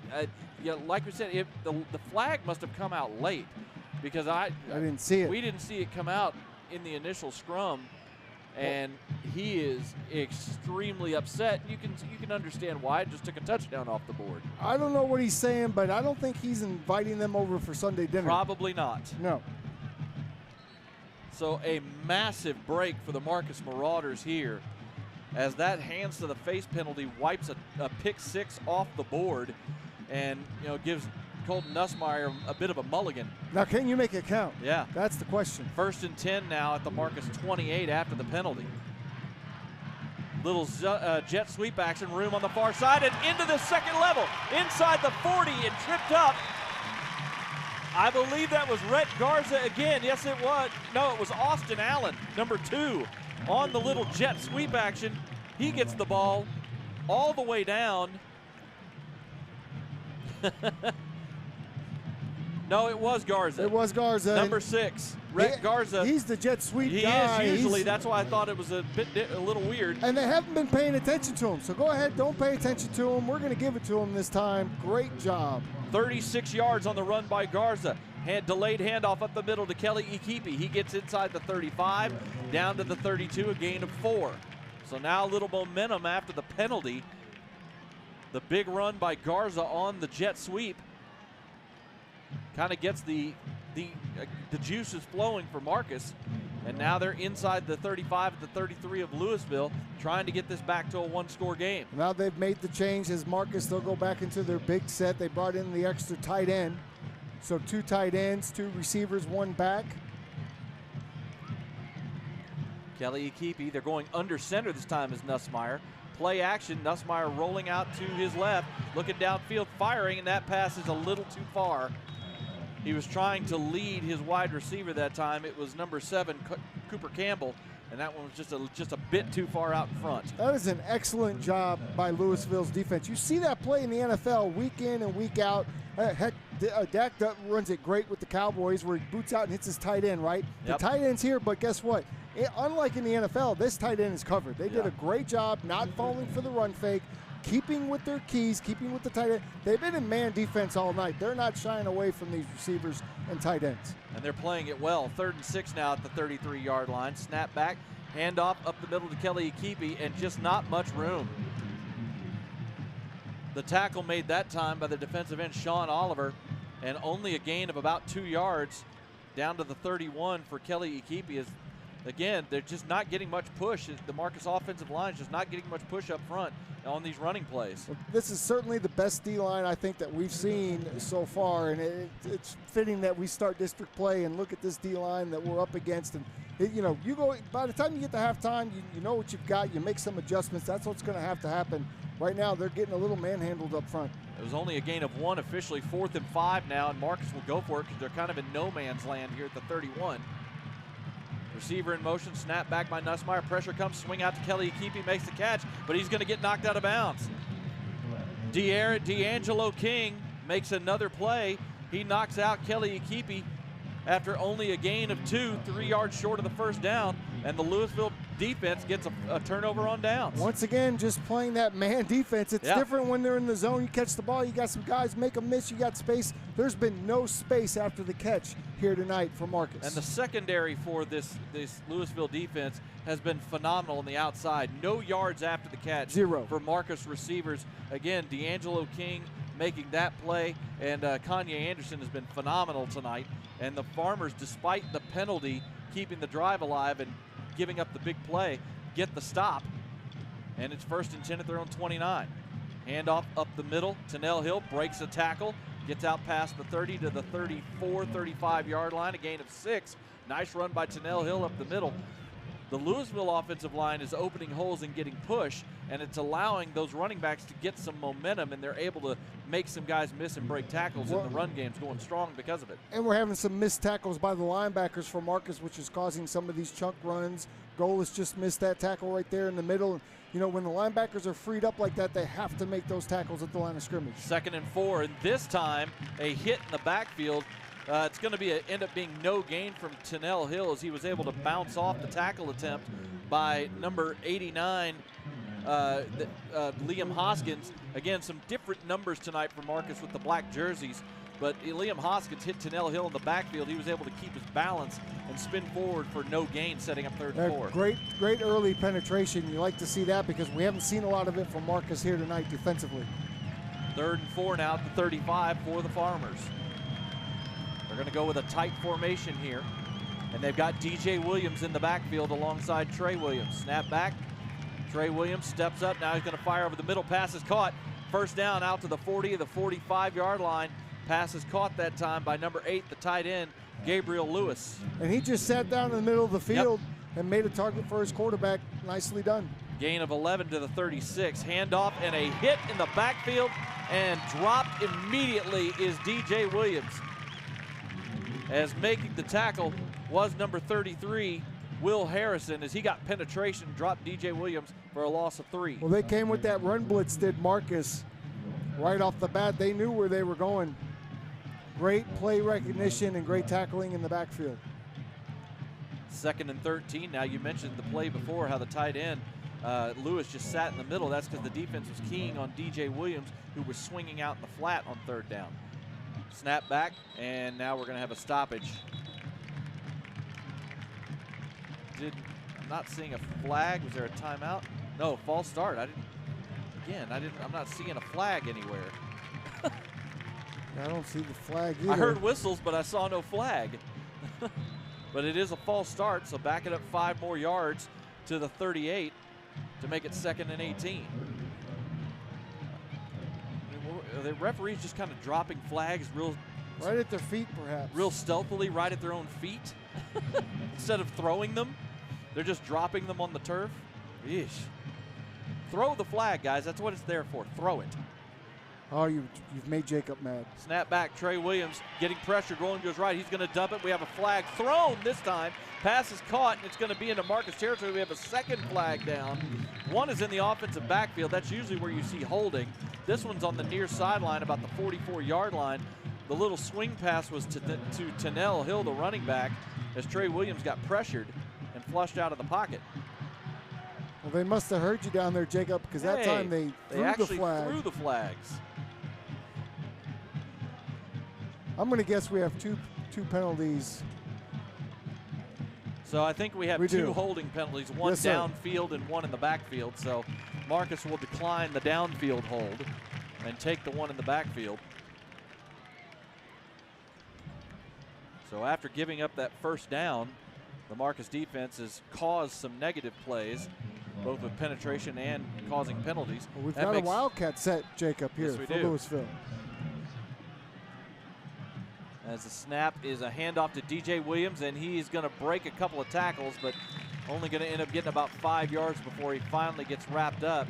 They did have the Golis made the tackle that time. Well, you saw who else was there. It was our favorite, number 4, Easton Mitchell, who you thought he was going to run through him, but he didn't. Yep. He made a good job. Easton Mitchell's done it all season so far. He comes down from that safety spot. He has been such a great run support player for the Marcus defense. They officially call it a gain of 6 on the run out to the 34. Sets up a 3rd and 22 now for Lewisville.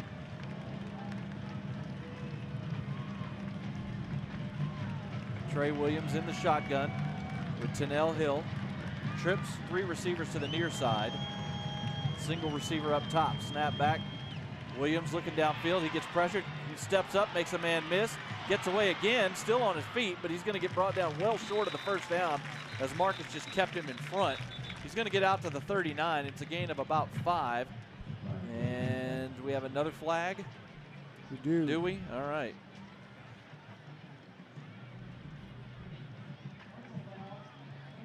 Oh no, and it's against the Marauders. Somebody grabbed a face mask as Trey Williams was trying to escape and get through guys. Somebody grabbed a face mask as he flew by. And so instead of a punt now, because it was well short of the first down, that's going to move it into Marcus territory to the 46-yard line and give Lewisville new life here with 5:15 to go in the first half. Those are just some nifty moves that you saw there. I mean, jump cut, swing cut, spin move. Pistol formation on first down, handoff to Tennell Hill. He gets into the second level quickly and gets a big gain of 9 out to the 37-yard line. Now we have a late flag, and this is going to be for some. I think it was a late hit by Lewisville. We talked about emotions in a rivalry game. I think we're going to see that negatively affect Lewisville right here after the play. And if you're Lewisville, you can't have flags like this right now. You are going in to take a massive lead before the half, perhaps, and you just can't have silly plays like that after the play is over. It was a 9-yard gain by Tennell Hill. That time they went with kind of a two H-back set. Yeah, personal foul is the call. And it was right at either after the play, or they'll see if the down counts or not. It looks like it will. It was after the play, so back it up 15 yards from the end of the play. It's going to make it 2nd down and 16 now. You lose it down and you lose all that yardage. So it moves it back to the Lewisville 48. Good chance now for the Marcus defense to make a play. Pistol formation, snap back, play action. Trey Williams gets hit as he throws, fires downfield, and the pass is dropped. I tell you what, that was a great throw by Trey Williams as he was getting hit. He fired that ball downfield, and it was DJ Williams who had lined up in the slot as a receiver. Yeah, it was. It was number 12, DJ Williams, who got downfield. And that pass went right through his hands as he split the safeties. And I tell you what, Trey Williams made a hell of a throw as he released the ball as he was getting popped. He did make a great throw. Taylor Haslam really made up some great speed on the back end to come from the other side of the field and help create that incompletion as well, but it was a drop ball. 3rd and 16 now for the Fighting Farmers. Williams drops back, escapes, gets rid of the ball, and the pass is caught at midfield. It was caught by number 13. That is Lorenzo Cruz, the junior slot receiver, but only a gain of about 2 yards. And now the Marauders have finally forced the punt. That's one of the most exciting 2 yards you're going to see. How about that sidearm throw? I mean, just a little flick of the wrist from the side. Now, I guess all the kids are doing it now. It's the Mahomes factor. Trey Williams is doing a great job of escaping pressure here in the second quarter because Marcus has been able to get to him here in the second quarter. And he took a big hit on the play before. Snap is back. Punt is high spiral, and it's going to be caught, fair caught at the 4. That is a great punt that time by number 47, the senior Sebastian Guerrero. Didn't need a roll that time. That was a 46-yarder, and the Marauders will start inside their own 5. I don't know if you want to catch that. Maybe fair catch and get out of the Maybe way and hope it bounces into the end zone. Punt returners typically will put their feet at the 10-yard line and not go back beyond that, so I'm kind of confused why he would catch that at the 4. Austin Allen probably should have let that one hit and take your chances, but a beautiful punt by Sebastian Guerrero. 46 yards. 1st and 10 for Marcus at their own 4, and they've had a couple of big plays. Fans experience on offense amazing at Marty B's restaurant. It's been a struggle for Marcus to move the ball tonight against this Lewisville defense. No question. Under center is Nussmeier here on 1st down. Handoff and bouncing it outside is Kelly Ikipi. Finds room on the near side. He's out past the 10 to the 12, a gain of 8. There was nothing up the middle, but Kelly Ikipi bounced it outside and got some distance away from the goal line. Somehow he got around the corner. It looked to us like the play was going to be dead, and then all of a sudden he comes out of that pile screaming around the corner. Gain of 8, 2nd and 2 now at the 12. Marcus still has all 3 of their timeouts, 3:46 to go here in the first half. 14-3 ball game, Lewisville with the lead. Another Wildcat formation. Kelly Ikipi will take the snap, and he drops it and has to just fall on it. The snap was off to his left, and he just stabbed at it with his left hand and couldn't corral it, and they take the loss back to the 7-yard line, a loss of 5. Yeah, you got to have a perfect snap for the Wildcat situation. Wait, They're not never used mind. to taking those. We had another penalty again. The linesman just kind of dropped the flag right at his feet, so we couldn't see it. And it was an offsides call, so somebody lined up in the neutral zone for Lewisville, and another break for Marcus as that one gives them a first down. Big break. I'll say this again, officials. Throw your flag. It's okay to just, you can throw it straight up in the air. Just throw it so we see it. It's weighted, so it's not going to go that far. Those things are made to be thrown. It's yes. okay. Yes. We're going to have a Throw the Flag Academy. Resetting the clock. Couldn't quite hear what he said, but I did hear they wanted to add some time back on the clock here. Taught by Jacob Dedamore. So the penalty, the offsides, gives Marcus a first down at their own 17.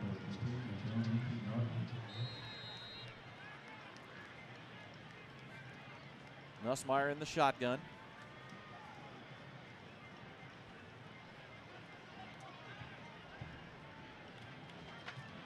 Kelly Akipi with him in the backfield. It's going to be a handoff to Kelly Akipi and just nothing there. He just gets crunched right at the line of scrimmage. That time making the play was number 44 on the defensive front. That was senior Anthony Pena,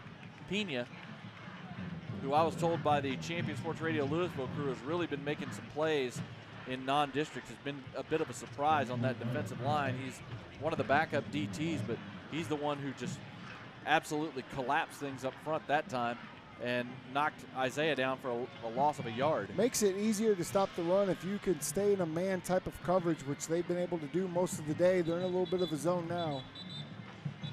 And now we have a stoppage. We have a timeout by Lewisville with 2:58 to go here in the third quarter. We'll take it with them. The Farmers lead the Marauders by a score of 14-3 in this 2024 Battle of the Axe. We'll be back. This is Marcus Football Night. Are you ready to score big in the game of home ownership? Southern Collective Realty is here to get you into the end zone of your dream home. Hi, I'm Amy Turner, and I'm the broker and owner of Southern Collective Realty.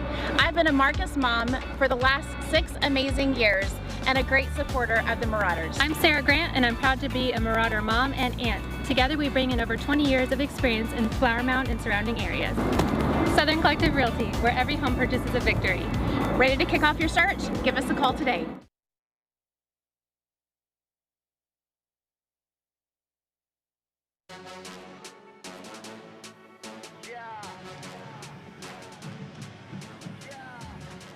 Marauder fans, want to show your Marauder pride beyond these Friday night lights? Well, listen up, because Pella Windows and Doors is giving you a chance to support our team while upgrading your home. That's right, folks. For every Pella window and door you purchase, 5% of that sale comes right back to Marcus High School.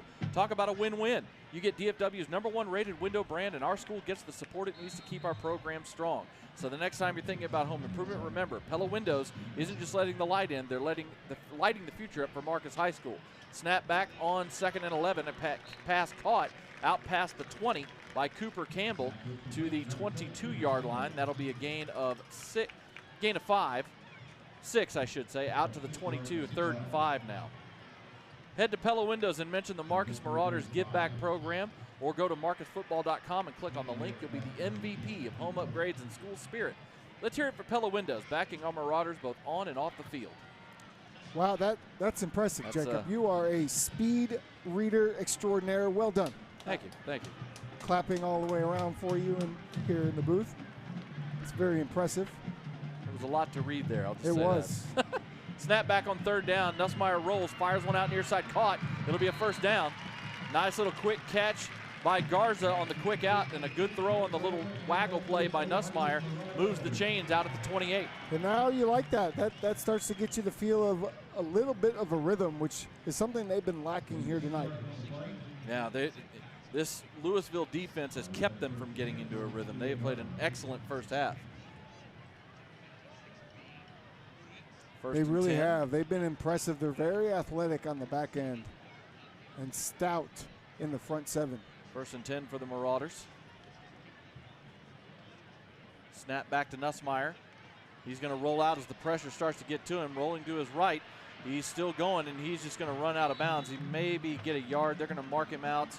Looks like they're going to mark him out right at the line of scrimmage, so it'll be no gain. 2nd down and 10. Had a couple of seconds to look downfield, and then the pressure started to collapse. he got out of the pocket and saved a loss there. And no chance really to get the ball downfield on that one because he had to run so fast. There was no time for him to flip his hips, set his feet, or do anything like that. As a lefty, the last thing he wants to do is roll to his right like that. But what Lewisville is doing is a good job of funneling him that way. 2nd and 10 now at the 28-yard line.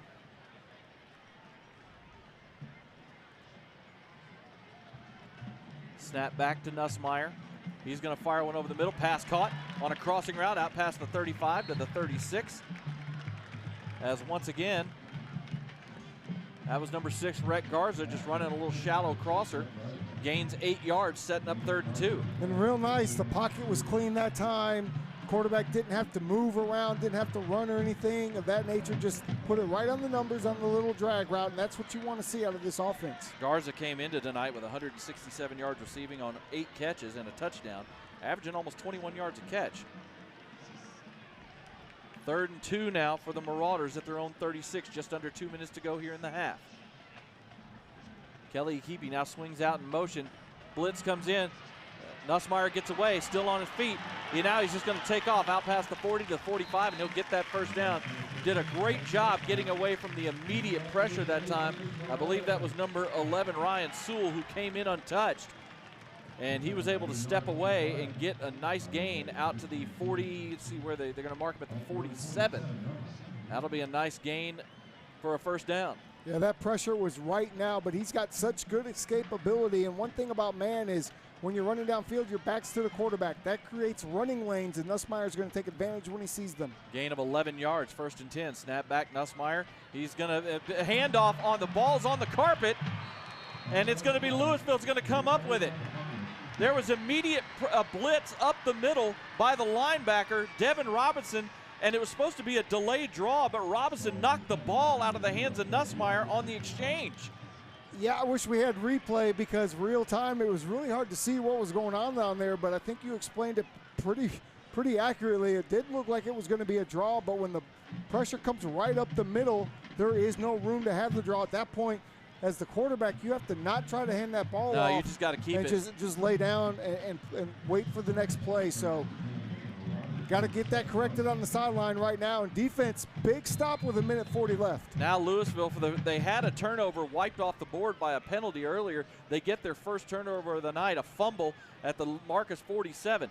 Man makes, and that's a handoff up the middle. As I believe that's Tennell Hill who took the handoff, makes a man miss in the backfield, but still gets dropped for a loss of a yard at the 37. And that was number 33 on the tackle. That was number 33, Will Harrison. Snap back, quick throw, out up the sideline and way out of bounds. That one little too far away from everybody. He was trying to hit J.T. Thomas, number 16, up the sideline, but that one was well out of bounds by Trey Williams. Yeah, and good coverage anyway. We know that the strength really of this defense for Marcus is that secondary, and that was excellent coverage down the sideline. 3rd and 11 now at the 37 for the Marauders on the quick change defense after the fumble. 1:15 to go here in the first half. Where those first 2 downs went by fast, didn't they, Jacob? Yeah. This defense is holding up. This may be, this is very interesting. Where they are in the field, this could be a two-play series for Lewisville, depending on what happens. I could see them easily going for it here on 4th down if they don't get it. And now a timeout has been called by Lewisville. Right. Their second of the half. They have 1 remaining. 1:15 to go here in the first half. 14-3 Lewisville. This is Marcus football night. Fall will be here before you know it. Is your home ready? Upgrade your home with Pella Windows and Doors for only $199 a month. Our beautiful, energy-efficient windows come with a lifetime warranty, ensuring your family stays comfortable through every season. Call now for a free consultation and make sure your home is prepared with Pella.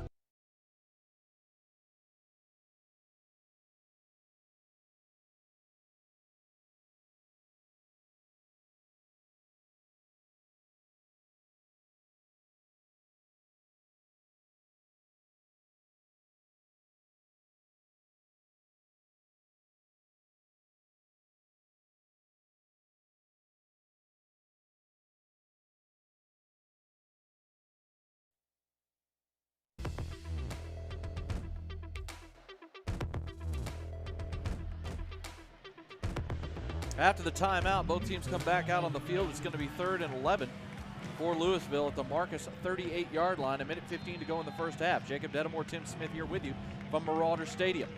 Snap back on 3rd down, draw. Nope, it's an end around to DJ Williams. He's got room on the near sideline. He makes a couple of men miss, and he gets, nope, we have a flag down. Well, we have a kicking that got taken out Yep. on the sideline too. DJ Williams got the corner on the end around, but this is coming back. He is so smooth, Jacob, is. when he runs. He just kind of glides across the field. He is an excellent athlete, as are a lot of these young sophomores, especially for Lewisville.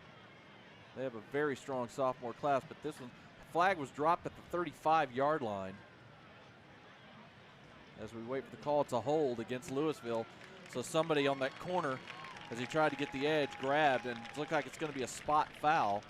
It was about 3 yards downfield, so they move it back to the 45-yard line. That's going to make it 3rd and 18. They line up quickly, does Lewisville, to go ahead and run their play. And they fake the handoff to DJ Williams and give it to Tennell Hill, who gets to the second level, and he gets a huge play on the draw.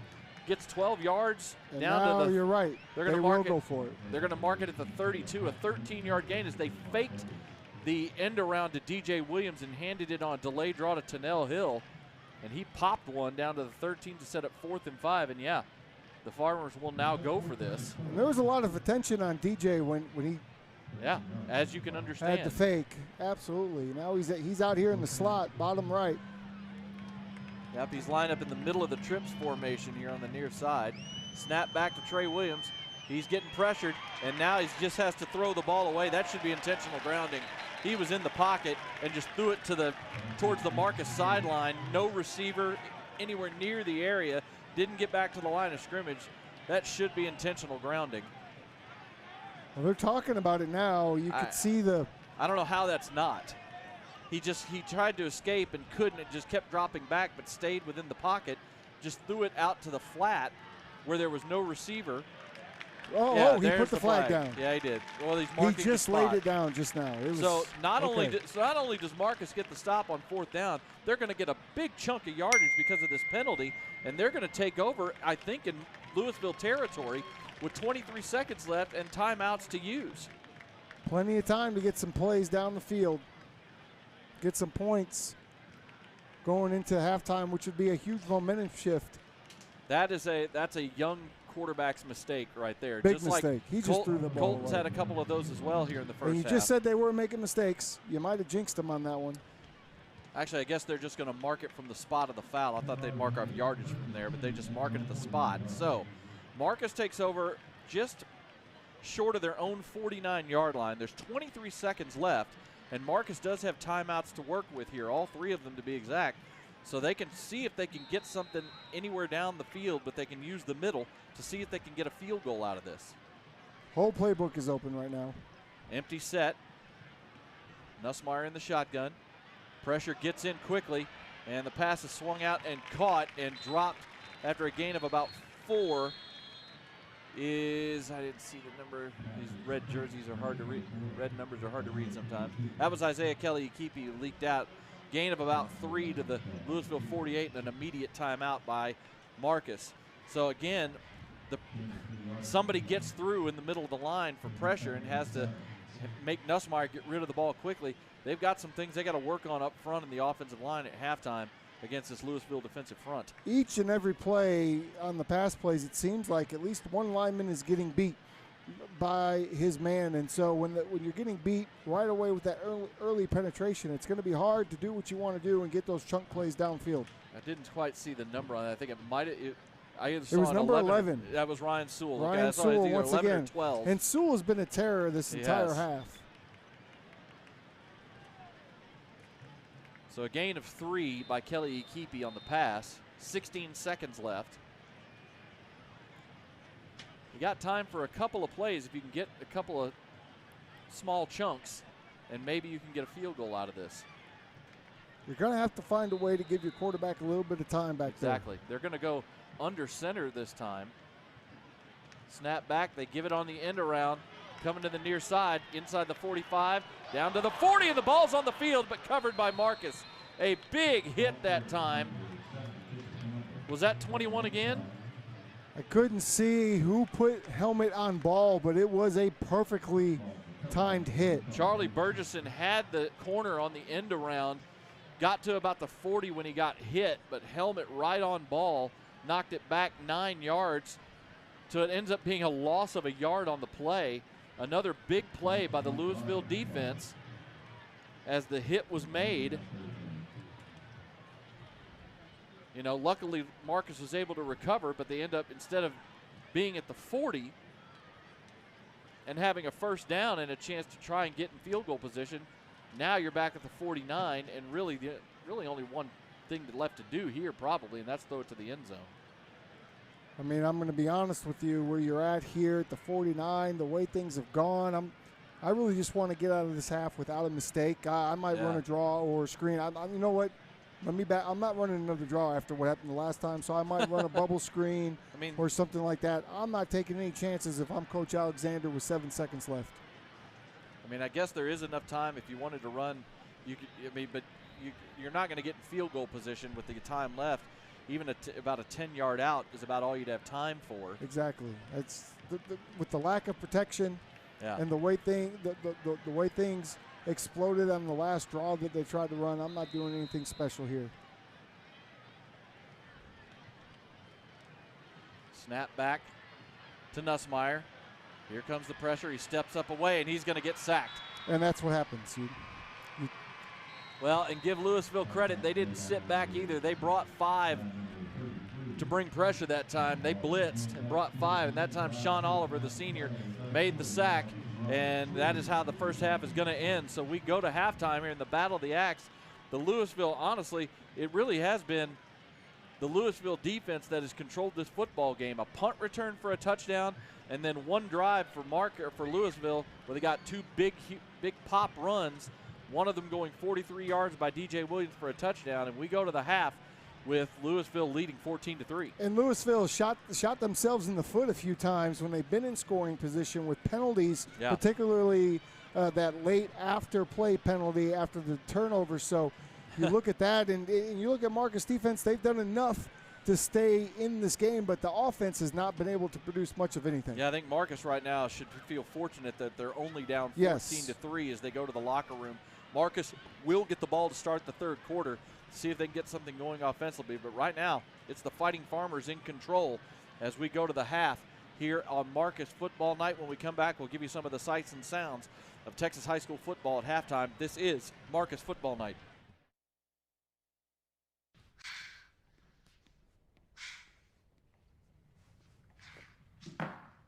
Give me a beat.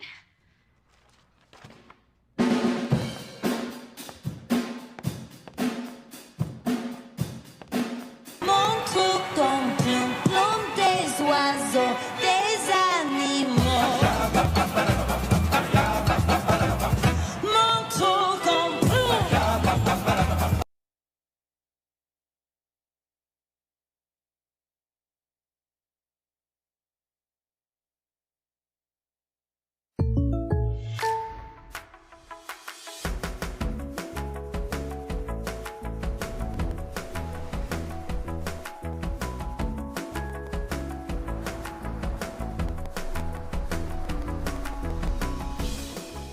The State Farm Personal Price Plan helps you create an affordable price just for you.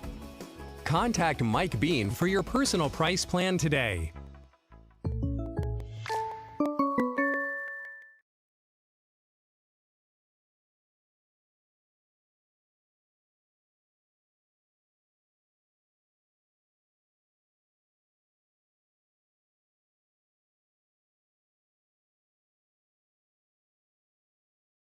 Here on the campus of Marcus High School.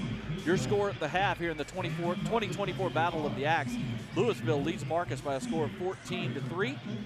Jacob Dedamore, Tim Smith here with you. And right now we're going to take you down to the field as the Fighting Farmer Marching Band is coming on, giving you some of the sights and sounds of high school football at the half.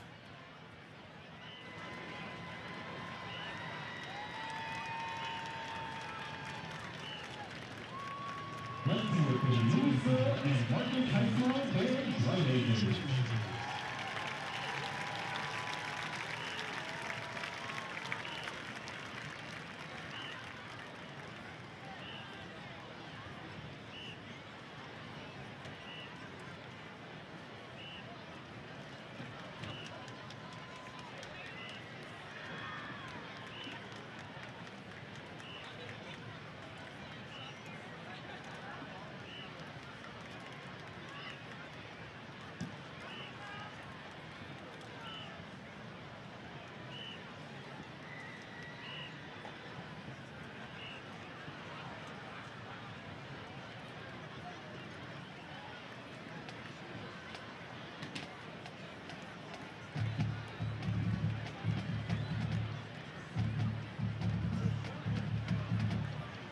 Ladies and gentlemen, Lewisville High School entrance and team leaders are proud to present the 2054 Lewisville High School Marauder and the band that marches with pride.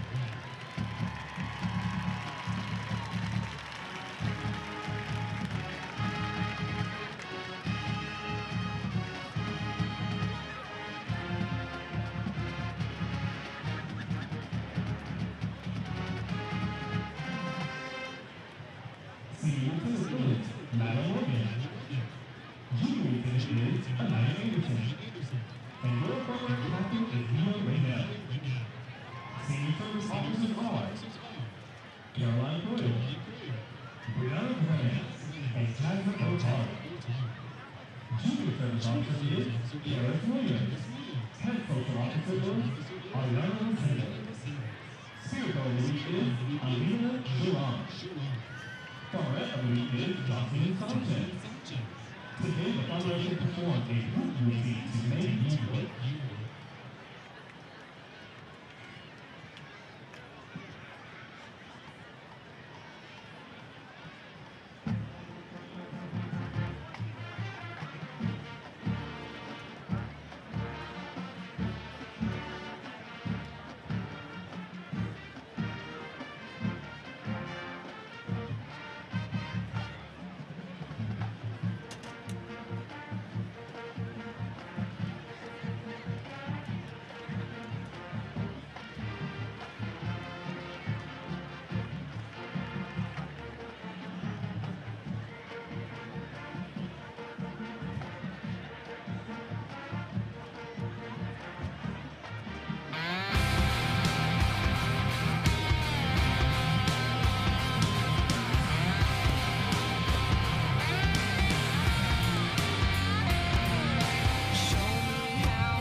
They call it the big time.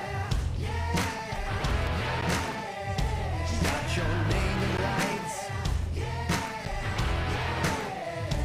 Now you're gonna shine. Got 'em in your sights. Yeah.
On your feet, State Farm fans, as the game presents the traditional element of sellouts and fight songs.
Tonight's game is brought to you by Orthopedic Associates, proud sponsors of Marcus High School football.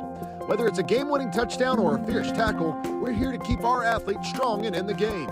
From sports injuries to joint pain, our team of top orthopedic specialists is dedicated to providing the best care to keep you moving. Visit us at Orthopedic Associates, where your health is our victory.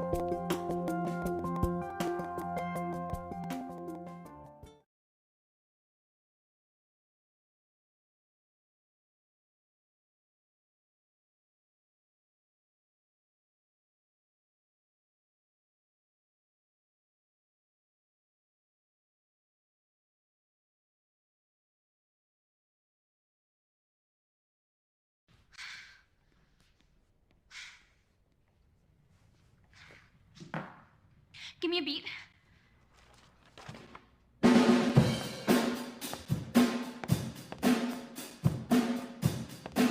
Montre ton plomb, plomb des oiseaux, des animaux. Montre ton plomb.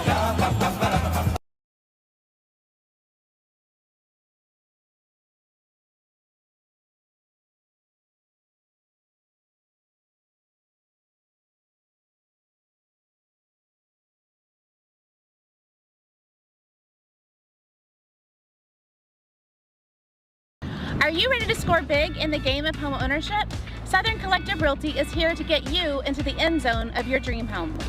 Hi, I'm Amy Turner, and I'm the broker and owner of Southern Collective Realty. I've been a Marcus mom for the last 6 amazing years and a great supporter of the Marauders. I'm Sarah Grant, and I'm proud to be a Marauder mom and aunt. Together we bring in over 20 years of experience in Flower Mound and surrounding areas. Southern Collective Realty, where every home purchase is a victory. Ready to kick off your search? Give us a call today.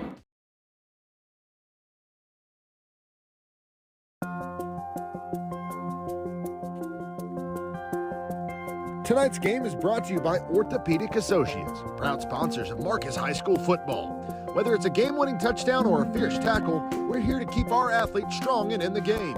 From sports injuries to joint pain, our team of top orthopedic specialists is dedicated to providing the best care to keep you moving. Visit us at Orthopedic Associates, where your health is our victory.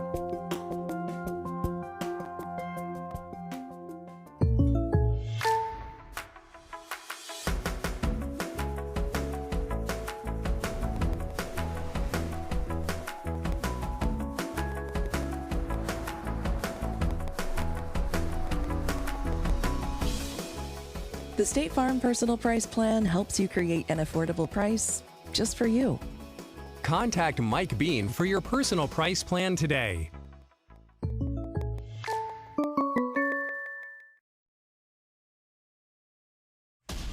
Fans experience amazing at Marty B's restaurants. Marty B's, Rustico, 1845. Marty B's Coffee, and now open Branded Bowls. And coming very soon, you can experience sizzling fajitas and wonderful margaritas at their all-new Cactus Canyon. Experience amazing at any and all Marty B's locations.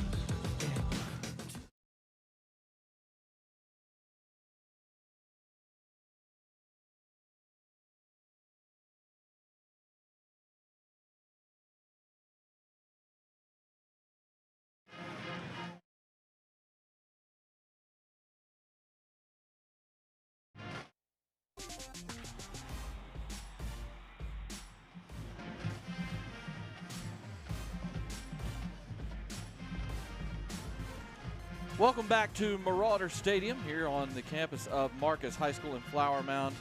We are at the half here in this 2024 battle for the Axe, and your score at the half is the Lewisville Fighting Farmers leading the Marcus Marauders by a score of 14-3. Real quick, let's look around what's going on in the district. Again, tonight is the 5-6A opener for the entire district as everybody was off last weekend. Right now, at halftime, up in Denton, Braswell leads Little Elm by a score of 27-7. The Coppell Cowboys are all over the Hebron Hawks. 35-0 is that score. That game is at Coppell tonight. Again, Coppell ranked top 10 in the state right now. The Denton-Guyer Wildcats are all over Flower Mound right now. Score that one is 28-7. That one taking place just down the road here at Flower Mound High School. As Guyer, that's a second quarter score for Guyer. So all three of those teams, the Jaguars are trailing the Wildcats right now. Well in control is Denton-Guyer. Here, 14-3, Lewisville, and as my broadcast partner Tim Smith joins me, right now this first half, again, we talk about it going into halftime. I think Marcus is fortunate probably to only be down 14-3. They're going to get the ball to start the second half. You could argue, should be down a lot more than they are, but some penalties have taken points off the board for Lewisville and also kind of killed a couple of drives for them as well. It did, and really the defense has done enough to hold on, but the pick six was called back, illegal hands to the face. That was kind of a lucky break there for Marcus, and then some bigger plays that Lewisville have come back, and then you had the intentional grounding where they lost all of those yards, took them out of field goal position. So you've had some of the self-inflicted wounds by Lewisville tonight. Marcus, they're having a hard time tackling in space. Lewisville is not. Lewisville is playing very strong man defense. Marcus is having a hard time with those runs up the middle a little bit, the chunk plays that you don't want to give up, and they're going to have to get some of that together, and really it's on both sides, is get the trenches locked in on both sides of the ball. Well, and we talk about, when you look at just the numbers make the game look a lot more even than it really has been. Lewisville right now is credited unofficially with 163 yards of total offense in the first half to Marcus's 127. But the big key here is 11 penalties for 100 yards against Lewisville in that first half. Each team had a turnover in that first half. Each team also had a turnover on downs in that first half. The defense is again playing solid, but Lewisville's has really been controlling the action at the line of scrimmage, and it's been the run game for Lewisville that has been the difference offensively, as Tennell Hill, the starting tailback, had 12 carries unofficially, again 12 carries for 109 yards in that first half. Popped a couple of really big hitters. Yeah, he had 80 yards at least on those two plays alone. Yeah. The first carry, his second carry of the game, and then he popped one on the one touchdown drive they had offensively right before the big touchdown run by DJ Martin, who incidentally, he has 4 carries for 45 yards, but 43 of those came on his touchdown run. His first carry. Yeah, his first actual carry of the ball game. The passing game has been pretty much non-existent for Lewisville. They've tried, but Trey Williams has been off target. He's been getting pressured. He threw a pick on a really poor decision. But their run game has been enough with the way their defense playing. And, of course, we can't forget the special teams plays that happened in that first half, the big one being the 63-yard punt return for a touchdown in the first quarter. Neither quarterback has had a chance to get comfortable in the pocket for their respected teams. I think that's something that you're going to have to see evolve a little bit in the second half for both squads. 14-3 is not a huge margin. Marcus certainly still in this ball game. If they can just make a couple of adjustments, sustain some drives, and somehow get Lewisville out of this defense where it's pressure and man on the backside. Yeah. Because what's happening is every time they do complete a pass, there's a man from Lewisville right there to make the tackle. There's no yak tonight, run after catch, or yards after catch rather. So that's something that I'm sure they're going to try to get going, maybe some outside bubble screens, things of that nature, which are very hard to run against the man defense. Exactly. Colton Nussmeyer, 9 of 17 in that first half for only 45 yards passing. And again, he had a pick six taken off the board by a penalty. It hadn't been much better on the ground. Isaiah Kelly-Ikipi, who's been having a phenomenal year, has been held in check, only 26 yards on 10 carries in the first half. Rhett Garza has been the one guy who's been able to get loose. He has 2 carries on jet sweep for 45 yards. He also has 3 catches for 27 yards. But even in the passing game, Kelly Ikipi, 4 catches but only 7 yards because they've been all over him. Like you talk about, this man coverage has been there all night, and they haven't had to get out of it because their defensive front has been putting pressure. It's been putting pressure on Nussmeier, shutting down the run game, and really just keeping Marcus from finding any kind of rhythm on offense. Marcus is continuing to play behind the chains, and we haven't even seen at all so far tonight. We've seen two backs all season, right? We've seen Mason Jones come in for Kelly Akipi and gets big yards. Coach Alexander talked about him in the pregame. We haven't even seen him tonight. No, we haven't. So, and I think it's because they're just not in a flow of their offense. No, they're not. And you can tell, look, they probably started with the script. That script went out the window pretty early on, and now they have to find something to get themselves in a flow here offensively, which they haven't been at all in the first half. 14-3, Louisville with the lead. We're about 3.5 minutes from the end of halftime. We'll go ahead and take another commercial break here, and when we come back, we'll get you ready for the start of the second half. 14-3 Louisville over Marcus in the 2024 Battle of the Axe. This is Marcus Football Night.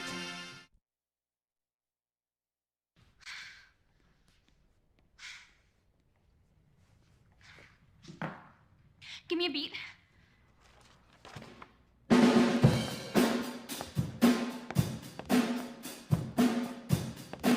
Montre ton plomb des oiseaux, des animaux.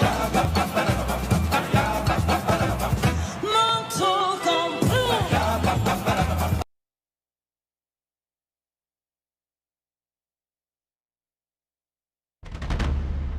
Can you feel it? The paradigm shift. The rising intensity as the engines idle. Let the race begin.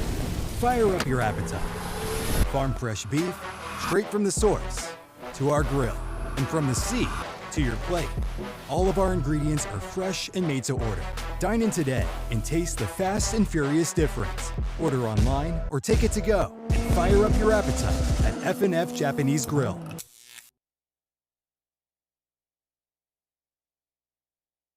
Are you ready to score big in the game of home ownership? Southern Collective Realty is here to get you into the end zone of your dream home. Hi, I'm Amy Turner, and I'm the broker and owner of Southern Collective Realty. I've been a Marcus mom for the last 6 amazing years and a great supporter of the Marauders. I'm Sarah Grant, and I'm proud to be a Marauder mom and aunt. Together we bring in over 20 years of experience in Flower Mound and surrounding areas. Southern Collective Realty, where every home purchase is a victory. Ready to kick off your search? Give us a call today. Fall will be here before you know it. Is your home ready? Upgrade your home with Pella Windows and Doors for only $199 a month. Our beautiful, energy-efficient windows come with a lifetime warranty, ensuring your family stays comfortable through every season. Call now for a free consultation and make sure your home is prepared with Pella.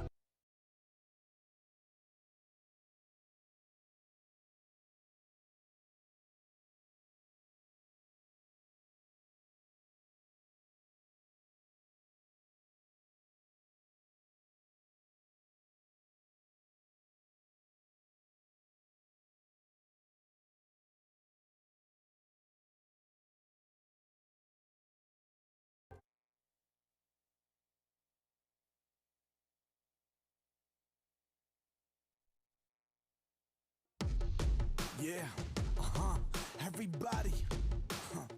If you've had a dream ever in your life, I need you to rock with me on this one. Everybody stand up, come on.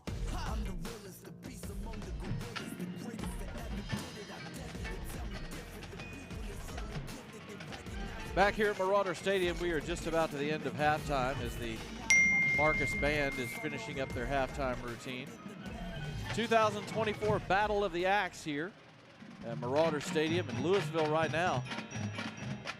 With the 14-3 lead, trying to make it 3 in a row in this series, as Louisville has won each of the last 2 years. Marcus wanting to snap that losing streak tonight, but they're going to have to make some serious adjustments, especially up front. See if they can get some improved blocking and see if they can get their offense going again. The Marauders will start with the ball here in the third quarter, down 14-3. See if they can get some things going offensively. You know, we talked about it, Tim. You know, the Marauders could be down by a lot more, but it's mainly been special teams and defense right now for Lewisville that has driven this game. Their offense has had a little bit of success, but not a ton of it. And the Marcus defense is kind of kept Lewisville, or kept the Marauders in this game so far.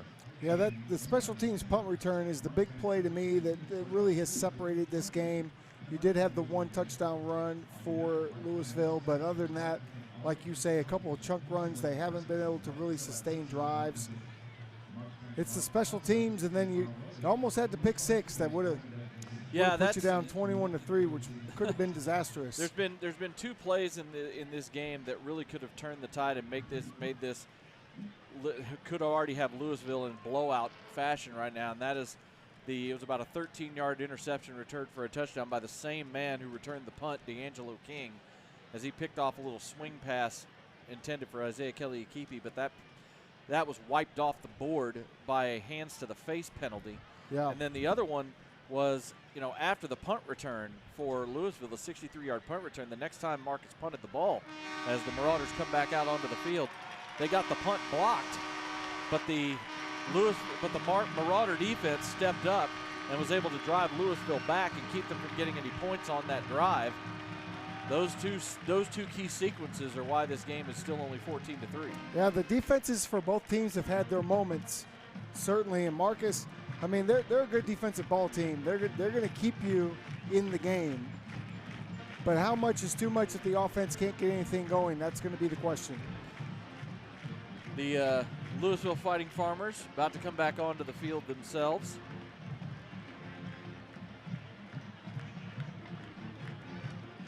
Again, it will be the Marauders receiving the second half kickoff when we get things started here in just a few moments.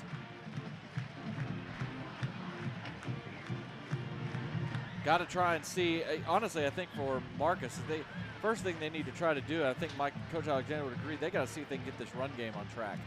Because the run, if they can get a little bit of push up front and start getting a little bit of success in the run game, that might open things up and maybe relieve some of the pressure in the pass game. Let them pass on their schedule instead of behind the chains. Yeah, the only thing I would say to that, and that's typically I'm going to agree 100%, the run game starts everything.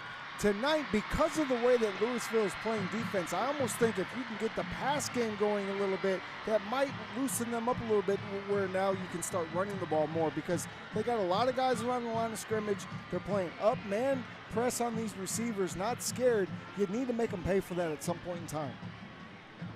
Lewisville has just come back out onto the field. They'll be lining things up here momentarily. All the momentum has been on the Farmer side of the field tonight. Again, this is a packed house. I know it's a sellout. I know it's a sellout on the Marcus side. It looks like a pretty full house sellout on the Lewisville side as well, as it is both sets of stands are jam-packed here in this rivalry game here in District 5-6A. It is packed. There will be a traffic jam after this game. Yeah. There is one street to get in and out of here, and it will certainly be a packed traffic jam trying to get home tonight, folks. Yeah, getting out of here. There's a little bit of parking like on the visitor side of the stadium, a little bit of ways to get out, but yeah, it's going to be interesting trying to get out of the stadium tonight. And then you said Denton Geyer is playing right down the street. Yeah, they're down there. Like it's kind of behind goodness. us, but if you look like from the stands here to our right and a little bit behind the stadium, you'd be able to see Jaguar Stadium, the lights from them from here. Their stadium's about 2 miles down the road. Right from, I called Flower Mound games back in 2019 and 2020, and when both teams were at home from Jaguar Stadium press box, you could see the lights here at Marauder Stadium very easily off to our left, up to the north. Can't wait.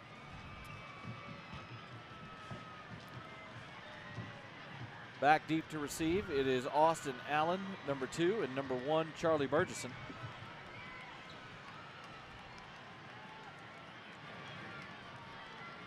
Marauders need to see if they can find some rhythm offensively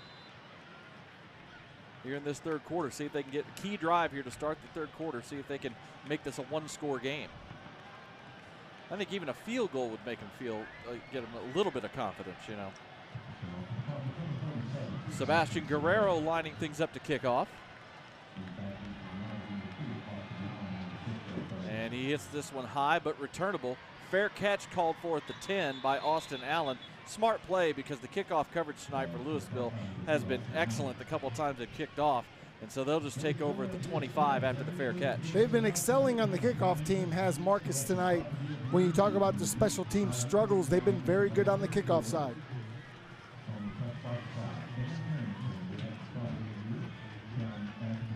So the Marauders will start at their own 25. 3 of the 4 drives tonight because of the excellent coverage skills and also the good punts. The couple times Lewisville has been forced to punt, they've had 4 drives starting inside their own 20 tonight. They'll start this one at the 25, 1st and 10. This is one of their best starting positions. They've been back at the 15 and the 12. Kelly Ikipi next to Nussmeier in the shotgun on 1st down. Play action, Nussmeier rolling to his left, looking downfield, gets rid of it and just throws it away. Nobody open.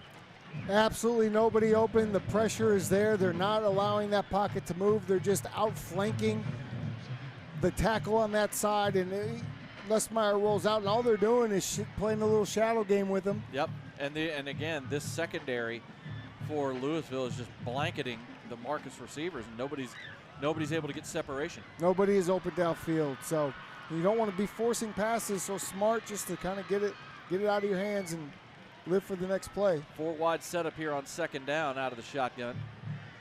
Nussmeier drops back, fires one to the near side, pass is caught up to the 35 and out of bounds. They're going to wind the clock, but that should be a 1st down as that pass was caught by number 10, Jake Byer. His first catch of the night.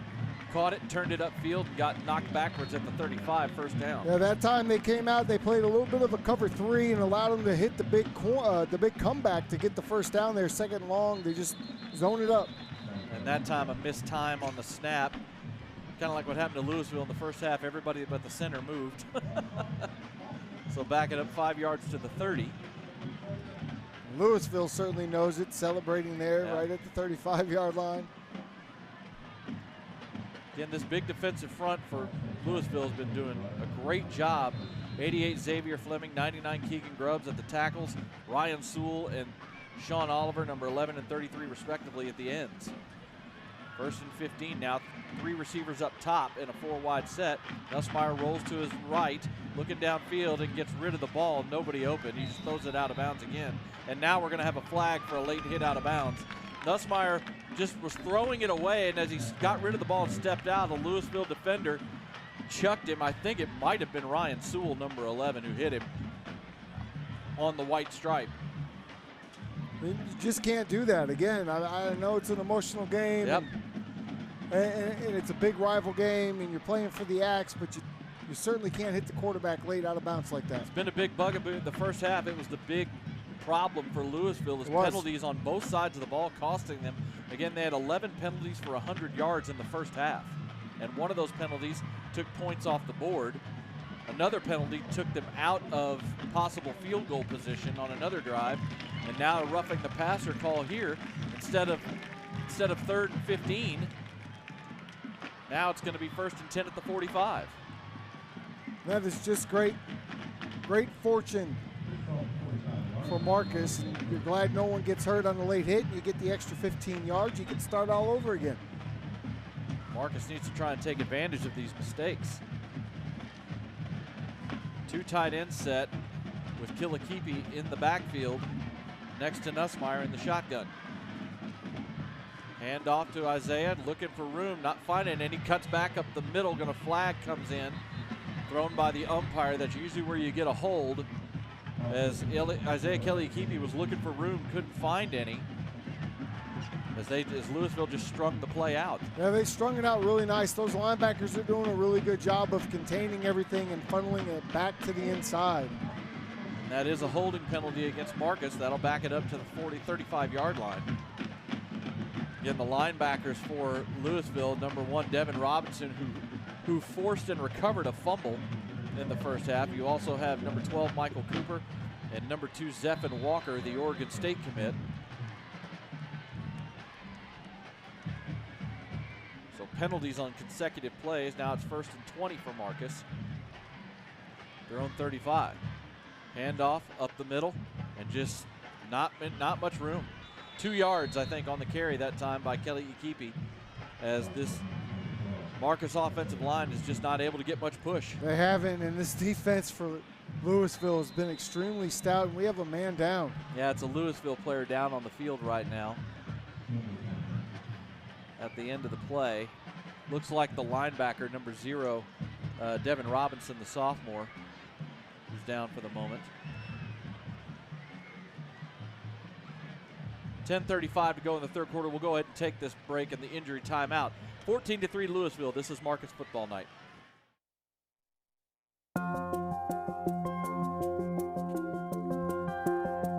Tonight's game is brought to you by Orthopedic Associates, proud sponsors of Marcus High School football. Whether it's a game-winning touchdown or a fierce tackle, we're here to keep our athletes strong and in the game. From sports injuries to joint pain, our team of top orthopedic specialists is dedicated to providing the best care to keep you moving. Visit us at Orthopedic Associates, where your health is our victory.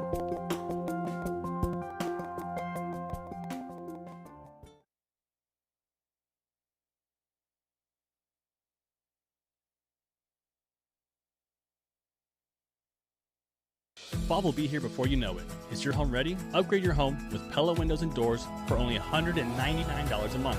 Our beautiful, energy-efficient windows come with a lifetime warranty. After the injury timeout, both teams come back onto the field.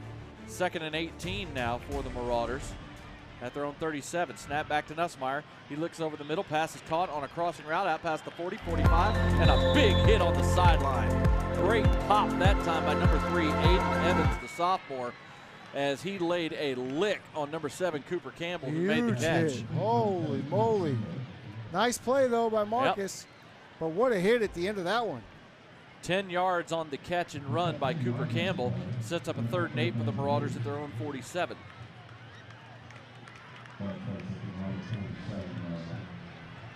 Aiden Evans, the sophomore safety, laid the wood that time. 3rd and 8 now for the Marauders. Opening drive of the second half.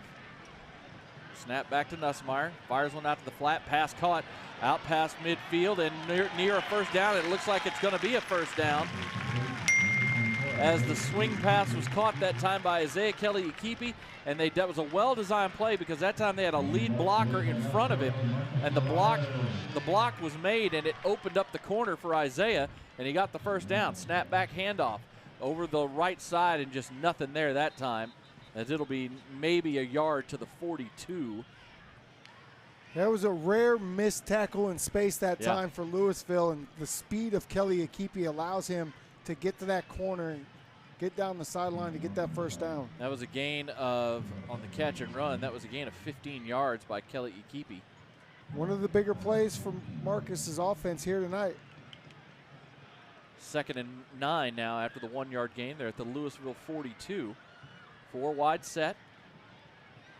Nussmeier drops back. Blitz picked up. Nussmeier steps up. Fires one in the near side. Pass caught inside the 35, 30, and out of bounds. That was Charlie Burgesson, who just kind of sat there on the near sideline and just kind of made himself a target. And Nussmeier found him as he escaped the pressure, and they get it to the 29-yard line for a gain of 13 and a first down. The ability to be able to extend those plays is huge for Nussmeier, because even though the pressure is coming up quick, he's able to go from one side to the other, again, manipulate the pocket, get outside, and find the open man downfield. Very well done. He's been pressured a number of times, but they've only sacked him once this evening. 1st and 10 at the 29. One of maybe the best drive of the night for Marcus so far. Snap back, play action. Nussmeier drops back. He's firing one deep down the middle of the field. No, near side, caught, touchdown. Wide open receiver on the near sideline. I misjudged where that pass was going, and it's number 6, Rhett Garza, who got behind the coverage and makes the grab with no one near him for a 29-yard touchdown for the Marauders. It looked like a little post-fade combination, and everybody went with the middle of the field. Even your eyes went with the middle of the field. I did. But, wow, Nussmeier sees that, looks off the safety, and then throws a dime down the right sideline, down the near sideline on our side. And what a throw, what a drive coming out of the third quarter. You put yourself right back in this ball game. I almost wonder, I didn't see it, but you almost wonder if Garza maybe did a little bit of a double move, like a hitch and go kind of thing. But again, the safeties went with the post route in the middle of the field, and there was no one on the near side around Garza. Timeout called on the extra point by Lewisville, as they didn't have all their players on the field, as it looked like Lewisville brought their offense out to go for 2, and it caused Lewisville to call a timeout. 29-yard touchdown caps off a 75-yard touchdown drive to open the second half for the Marauders, as they were able to find a way to get the passing game going here on this possession. And they sure were. And get the ball into the end zone for the first time tonight. Really like the poise of the entire offensive unit to step up. They haven't had a lot of success tonight, but come out of this locker room, get the ball for the first time. Big penalty helps out on the late hit down here. Yep. But, hey, you get that opportunity, you take advantage of it, and that's exactly what they did. Yeah, they take advantage of another key penalty by Lewisville, and then had to overcome a penalty of their own right after that. But the Lewisville penalty kept it from being 3rd and long and set up a first down. That timeout was called by Lewisville to set things up. I think Marcus may be going for 2 here to try to pull within 3. Looked like that. Kind of a curious call here early third quarter. To the old chasing points. Yeah, a little bit. Kind of feels like that to me. I understand it from a math perspective, but this seems kind of early in the game to try this. But the Marauders are going to bring the offense on the field and go for 2 to try and pull within a field goal. In the shotgun, receiver comes in motion. Now it's Garza who slips and gets back out there. A lot of back and forth by Garza. Nussmeier drops back, fires it, and the pass is caught. Well, it worked. All the little running back and forth motion worked, and it got Garza open out here in the near side flat, and Nussmeier flicked it to him. He caught it just across the goal line.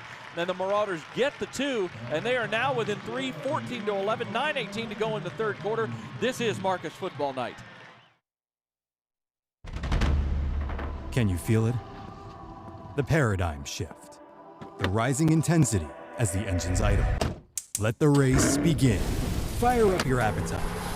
Farm fresh beef, straight from the source, to our grill, and from the sea to your plate. All of our ingredients are fresh and made to order. Dine in today and taste the fast and furious difference. Order online or take it to go and fire up your appetite at F&F Japanese Grill.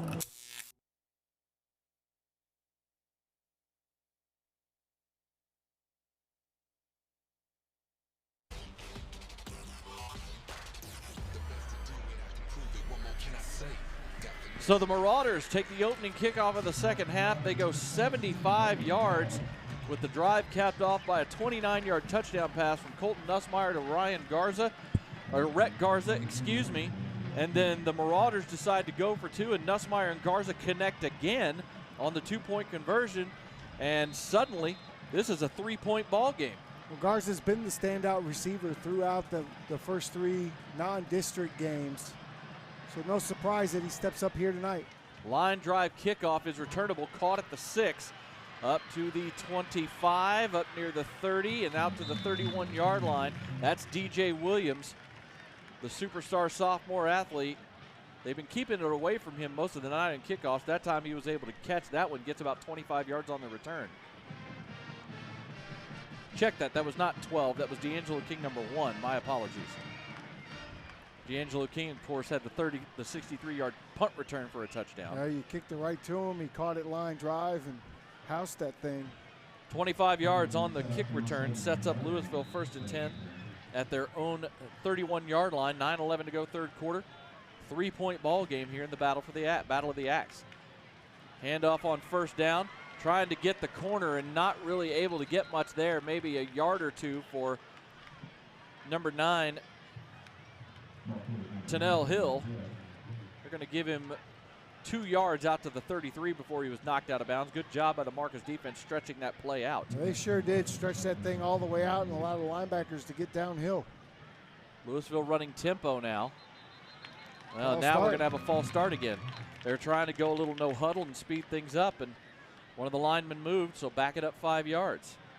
Another penalty. The penalties are really racking up.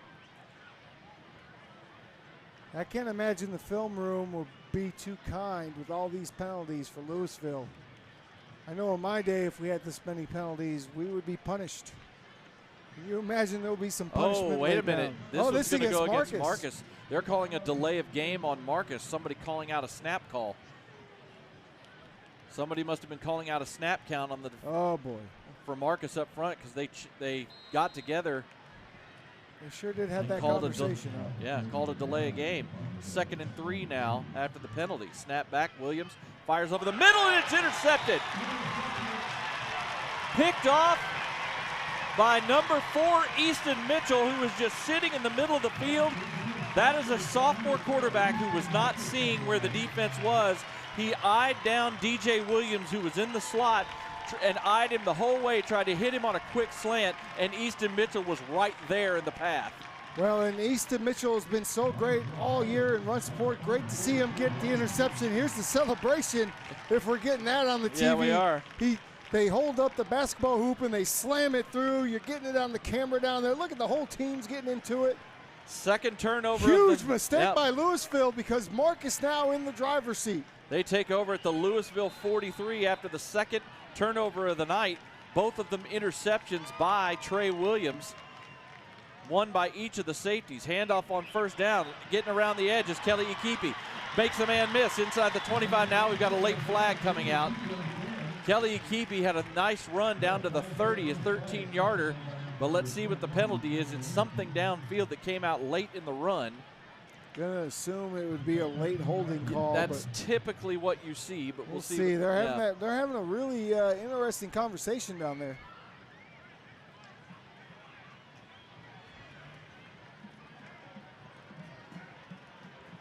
Still, now they're communicating to the referee what the penalty was. Nope, they're going to pick it up. No foul on the play. So it's a 13-yard run for Isaiah Kelly Ikipi. 1st and 10 for the Marauders at the 30. Now trying to at least tie this game up at minimum. Well, momentum is real, and they have it all right now. Both interceptions tonight thrown by Trey Williams of Lewisville have just been poor decisions by the young sophomore quarterback. Little jet sweep action inside the 30, 25 down to the 20. Another successful little action on that jet sweep. And that was number 7, Cooper Campbell. That's honestly been their most successful running play tonight, has been those little jet sweeps. Yeah, and part of the success is because the other receivers are downfield, really doing a good job of blocking. And that time the Marauders go no huddle, and they get dropped for a loss. Well, there was whistles as the play was going on, so. No, but they're marking it down. So it's a loss of 3 yards back to the 21 after the 12-yard game by Campbell. He was never down. I don't understand why they whistled him down, because he was still running. Body part must have touched. Confused. They tried to go no huddle quick and tried to throw a little screen to the outside. Yeah, they had the diamond formation out there. So a loss of 3, 2nd and 13 now back at the 21. Empty formation. That's a wildcat. Kelly Ikipi is going to get dropped behind the line of scrimmage as Lewisville was all over that play that time. They absolutely blew it up, and in there was the senior linebacker, number 12, Michael Cooper. And that's about 0 for 3 on Wildcat tonight. Yeah. I don't know if I'd be calling out the Wildcat anymore here this evening. Loss of 2, so back-to-back negative plays for the Marauders. Sets up a 3rd and 15 now from the 23. At this point, if you're Marcus, I think you're just trying to see if you can get back into even better field goal position. You're looking at about a 40-yard field goal from here.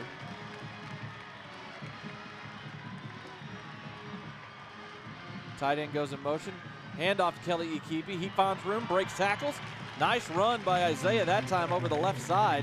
Gets down inside the 15 to the 14. It's short of a first down by a good 6 yards, but much more makeable field goal now for the Marauders to try and tie this game. And here comes the field goal team. They are on that left hash, so he's going to have to really push this to the right. This will be setting up for a 32-yard field goal try here. Owen Gall's 1 for 1 tonight on field goals. Snap is back, hold is good, kick is up, got plenty of leg, and it is good. So the Marauders have taken advantage of both turnovers tonight to put points on the board, both of them field goals, but that one ties this game up at 14, and the Marauders have turned this game around quickly here in the third quarter, 14-all, 6:26 to go here in the third quarter. We'll take a quick break because this is Marcus football night.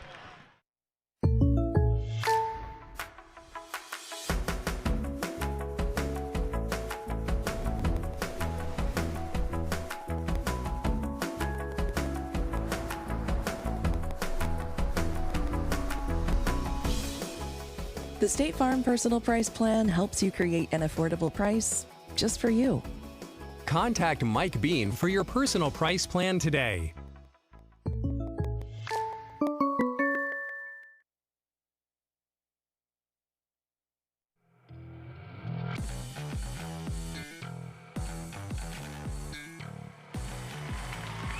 So the Marauders take advantage of the interception thrown by Trey Williams. They move the ball 28 yards on the possession and set up a 32-yard field goal by Owen Gall, his second of the night.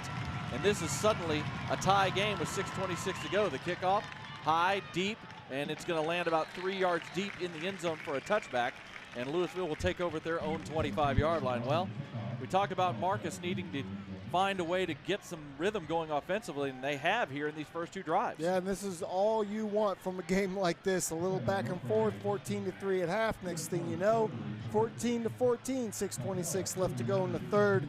This thing's going to come down to the wire, Jacob. You have that kind of feeling here tonight, don't you? Absolutely. Lewisville suddenly had all the momentum going into halftime, and in about 5.5 minutes, it is completely shifted to the other sideline as they come out. Now suddenly it's a tie ball game, and Lewisville will take over their own 25, 1st and 10 out of the pistol. Hand off to DJ Williams, and he gets hit right across the line of scrimmage that time, and it was number 31, Caleb Livingston, who hit DJ Williams right as he crossed the line. He falls forward for a gain of 2. Now, outside of a few chunk plays for Lewisville, Marcus's defense has really been able to step up against this run game. Yeah, and really tonight for DJ Williams, it's been the one run play Just that he the broke one. for the touchdown. Otherwise, it's been Tennell Hill who's been giving them the most problems running the ball tonight. He had over 100 yards at the half.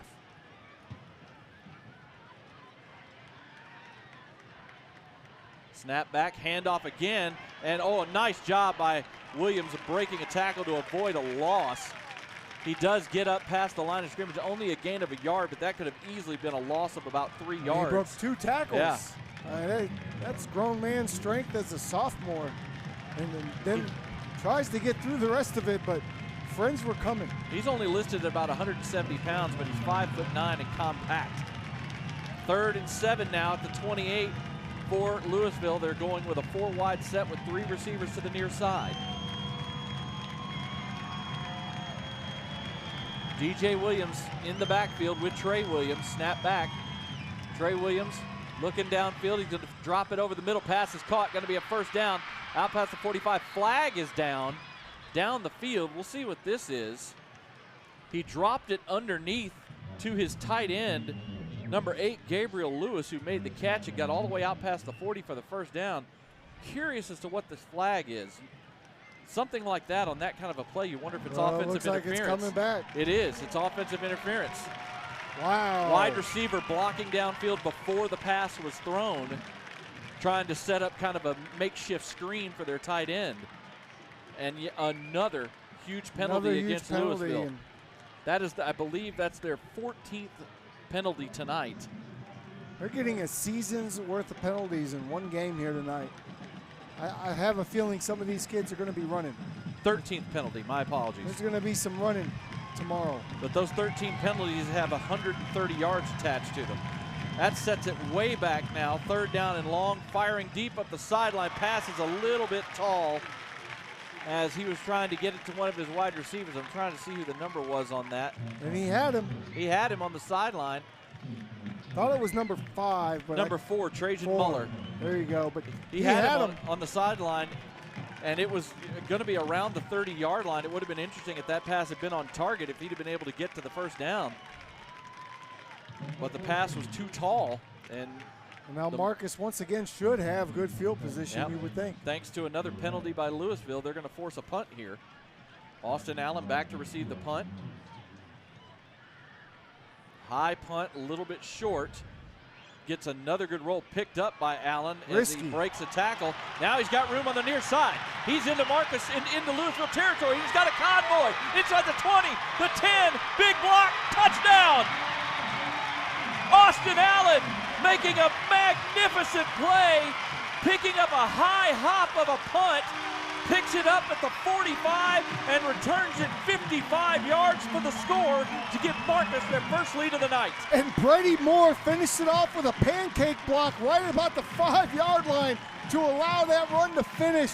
Incredible play, very, very risky to pick up that punt with a couple of Lewisville players right next to him, but didn't care. It's rivalry week. We got to score. It's tied. It's third quarter. Let's go. What a play.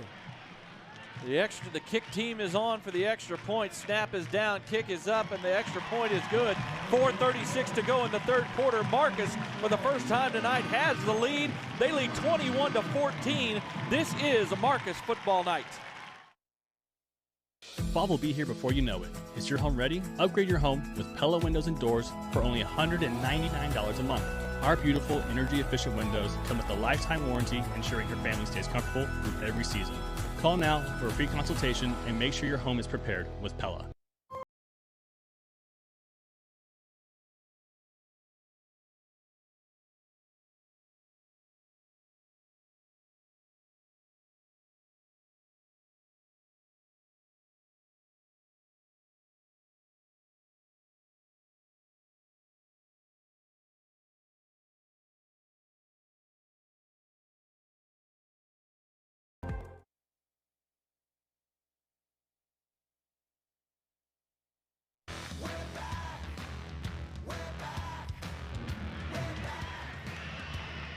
For the first time tonight here in the Battle of the Axe, the Marauders have the lead thanks to Austin Allen's 55-yard punt return for a touchdown. That answers the punt return in the first quarter by Lewisville, and the Marauders have come out like a house on fire here in the third quarter and have put 18 points up on the board. This kickoff is a line drive caught going backwards, back at the goal line in return. Out past the 10 to the 15 and going to get dropped there about the 16-yard line. Not a smart decision that time by the sophomore. I believe that was double-checking the number, but no, that was number 16 that time. J.T. Thomas, the sophomore. Whoops, sorry. Go ahead. He really had no opportunity. When he caught the ball, he caught it in the field of play. He should have let it go. If anything, he would have had to let it go, but that's a live football, so you got to catch it. It's just a great open field tackle. Yeah. Well, that was why, I mean, he caught it off the, going backwards towards the end zone. If he lets it go, that's going into the end zone for a touchback. But he returns it to the 16, 1st and 10 for Lewisville at their 16. Handoff to Tennell Hill, and he gets hit right at the line of scrimmage that time. Maybe a gain of a yard, as making the stop that time, I believe that was number 89 in these black uniforms. That was Liam Hoskins, the sophomore defensive lineman. This defense is feeding off this momentum that is being created by the offense and special teams. I think it's just a whole team thing right now, right? They've come out and they are firing on all cylinders in all three phases of the game. Going back to that punt return, we'll get to it here in just a second. 2nd and 9 now for Lewisville as they line up in the pistol. Snap back, handoff up the middle, a little bit of room to run out past the 20. Nice job of breaking tackles out to about the 22. That's going to be a gain of 5 more yards. That was DJ Williams. No, never mind. That was Tennell Hill again on the carry. Nice strong run by Hill, setting his offense up with a 3rd and 4 after that nice run. Hill has been their workhorse. Most of the chunk plays outside of the one touchdown that came from DJ have all been from Hill.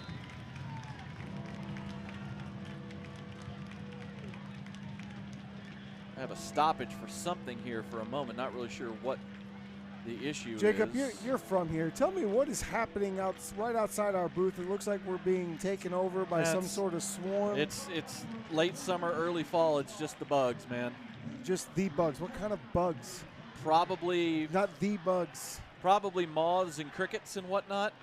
Oh, I feel unsafe. Not really sure what the referee said. We can't quite hear his microphone. But 3rd and 4 now at the 22. Snap back, little end around sweep coming to the near side, and a huge hit! Short of a first down. Making the hit was Brock Golis, the senior captain and Texas Tech commit, as he absolutely laid out DJ Williams and stopped him a yard short of a first down. Well, after the touchdown, DJ Williams was blowing kisses to the sidelines, and guess what? Golis just blew a kiss right back, and not the type that you want.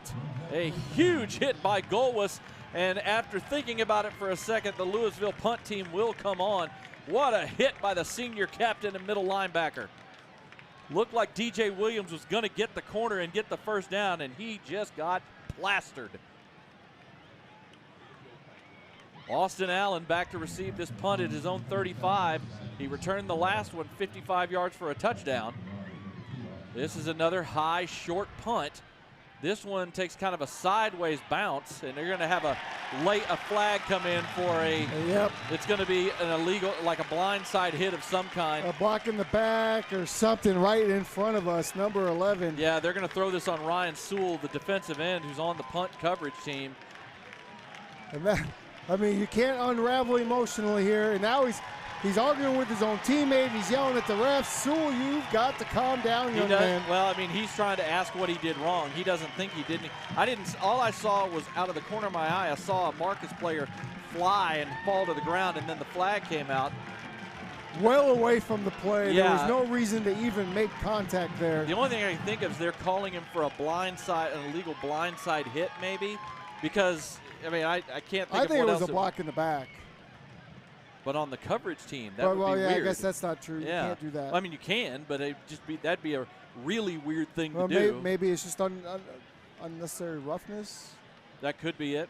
I mean, it was well away from the play. There was no reason. Yeah, the punt hit at the 45, and as it hit and took a sideways roll, that's when the contact on the near sideline and the flag came flying before the ball got downed at the 44 of Marcus. Now they're talking about it here. They are.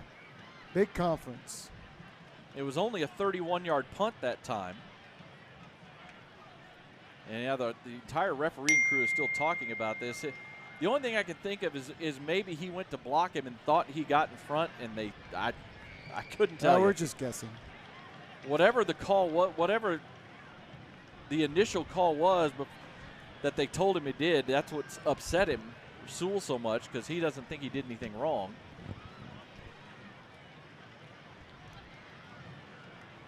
We're still waiting. They're talking. The referee is now talking to Coach Alexander and explaining what they're discussing. And now we're going to get to hear from him, sort of.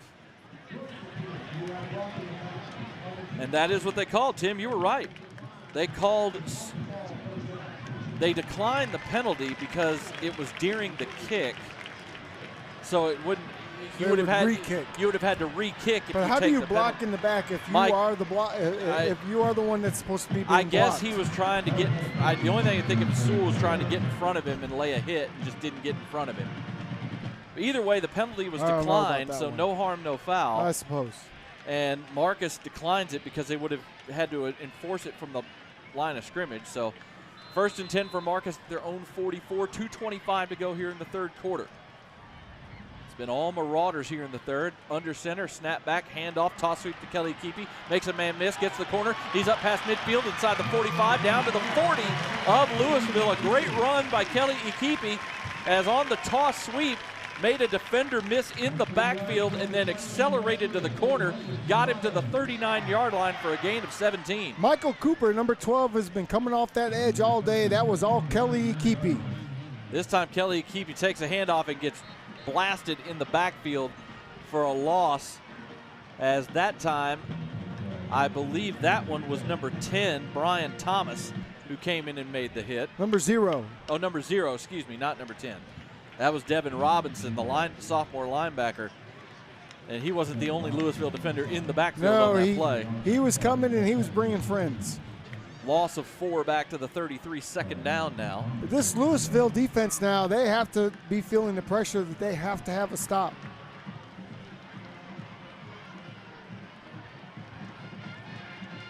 Shotgun formation. Snap back to Nussmeier. Fires a quick one out to the near side. That one was a little bit high. That one kind of sailed on Nuss as he was trying to hit Cooper Campbell on a quick out.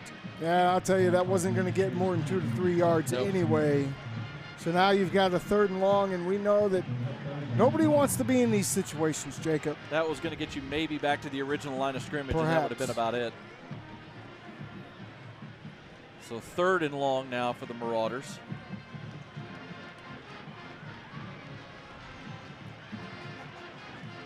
Got a camera, one of our cameras that was showing the bugs. I'm telling you, these are awful. crickets, brother.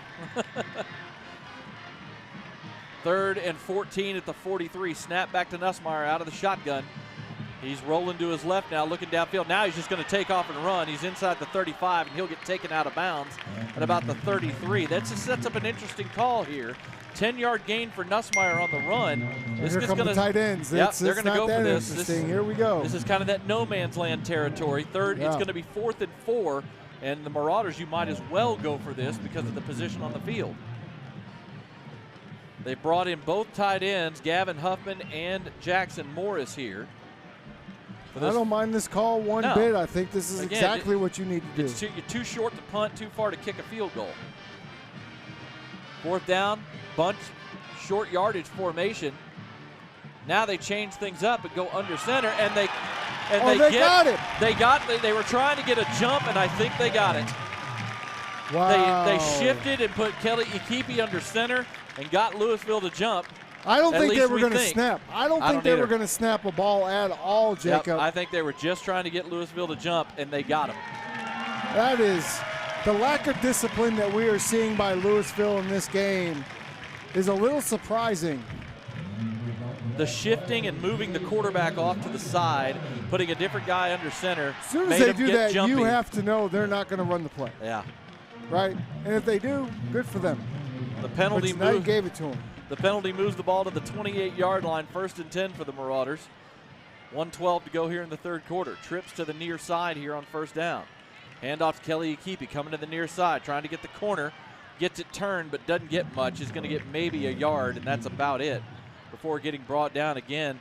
That was Michael Cooper and number 33, Sean Oliver, on the tackle, doing a good job of fighting off their blocks and making a stop. They've done a good job all night. Outside of a couple of big runs here in the second half, I mean, this run defense for Lewisville has been fairly stout. Clock counting down, 35 seconds and counting. 2nd and 9. Snap back, play action. Nussmeier drops back. Looking downfield, has plenty of time. Now the pressure finally starts to get to him. He's rolling left now, still looking downfield. This is a mistake. He's going to have to get rid of this ball, and he finally does fire it way downfield. It almost didn't throw it far enough, but we have a player down as well. We have a Lewisville player that is down, and this is not good because this young man is not moving really at all. Uh-oh. Oh, my God. Yeah, we've got a serious situation now. One of the Lewisville players is down on the ground. We'll see if we can get a number on it, but let's go ahead and take a break as we have a flag down as well back inside the 25. Not sure what that is for, but we have a Lewisville player down. We'll go ahead and take a break as they deal with this injury situation. We'll get the call on the field as well. This is Marcus Football Night.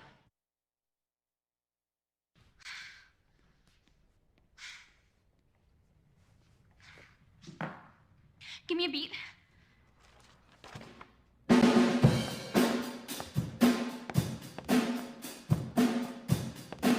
Montre comme plomb des oiseaux, des animaux. Montre comme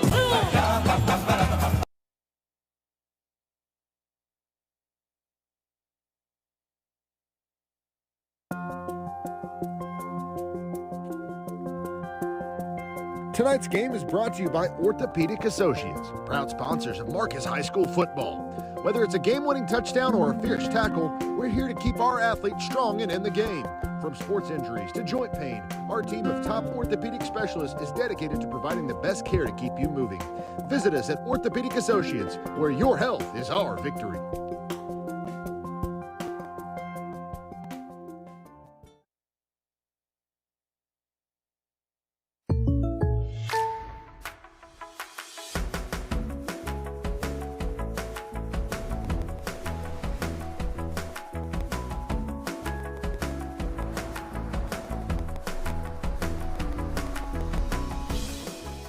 The State Farm Personal Price Plan helps you create an affordable price just for you. Contact Mike Bean for your personal price plan today.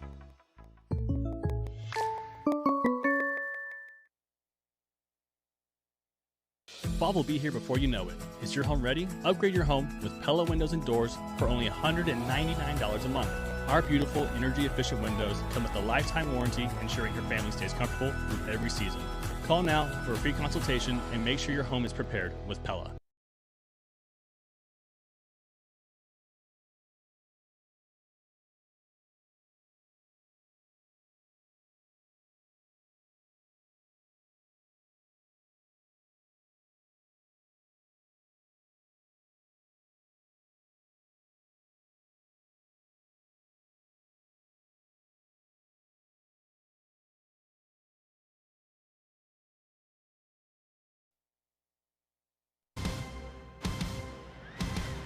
Well, we do have some good news to report. The player that was down on the field for Lewisville was the senior defensive end, number 33, Sean Oliver. During that scramble play by Marcus, he collided with number 44, Gavin Huffman, and I guess he just got hit in the right spot.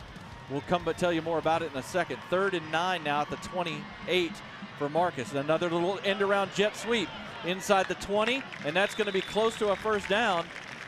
Is that Ryan Garza again? It was. Rhett Garza again. And the good news, folks, is that he was able to get off the injured player. Yes. He was able to get up and walk off the field. You know, for those who follow boxing, there's a spot on your jaw that if you get caught in the right spot, it's going to turn your lights out. And I think what may have happened to Sean Oliver was when he collided with Gavin Huffman, they were both upright, and he may have caught a face mask or a helmet shot, a helmet or face mask shot right on his jaw, because he dropped to the ground and didn't move. He was definitely knocked out. He was lifeless there for a moment. And that pretty play, pretty scary. By the way, that run by Garza did get a first down of 9 yards to the 18 as we come to the end of the third quarter. Marcus in full control, well, I say full control, in control with a 21-14 lead. This is Marcus football night. Are you ready to score big in the game of home ownership? Southern Collective Realty is here to get you into the end zone of your dream home. Hi, I'm Amy Turner, and I'm the broker and owner of Southern Collective Realty.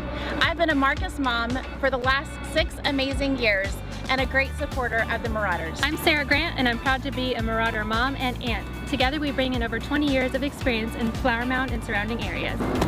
Southern Collective Realty, where every home purchase is a victory. Ready to kick off your search? Give us a call today.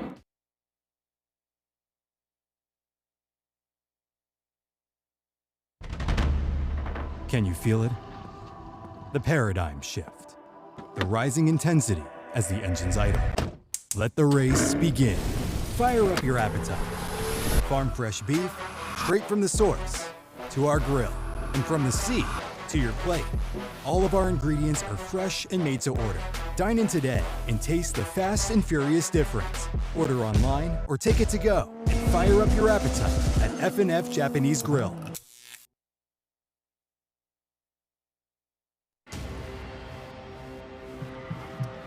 Back here at Marauder Stadium as we start the fourth quarter, 1st and 10 for the Marauders at the Lewisville 18-yard line.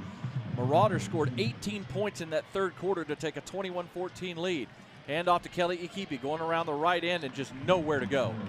He gets knocked down right at the point of attack. I believe that was number 2, Zephan Walker, the Oregon State commit, who met Kelly Akipi as he tried to turn the corner and dropped him for no gain. Yeah, their success necessarily hasn't come from those sweep plays except for the jet sweeps. Yeah. Really, their success has been up the middle and just off the tackle, inside the guard a little bit.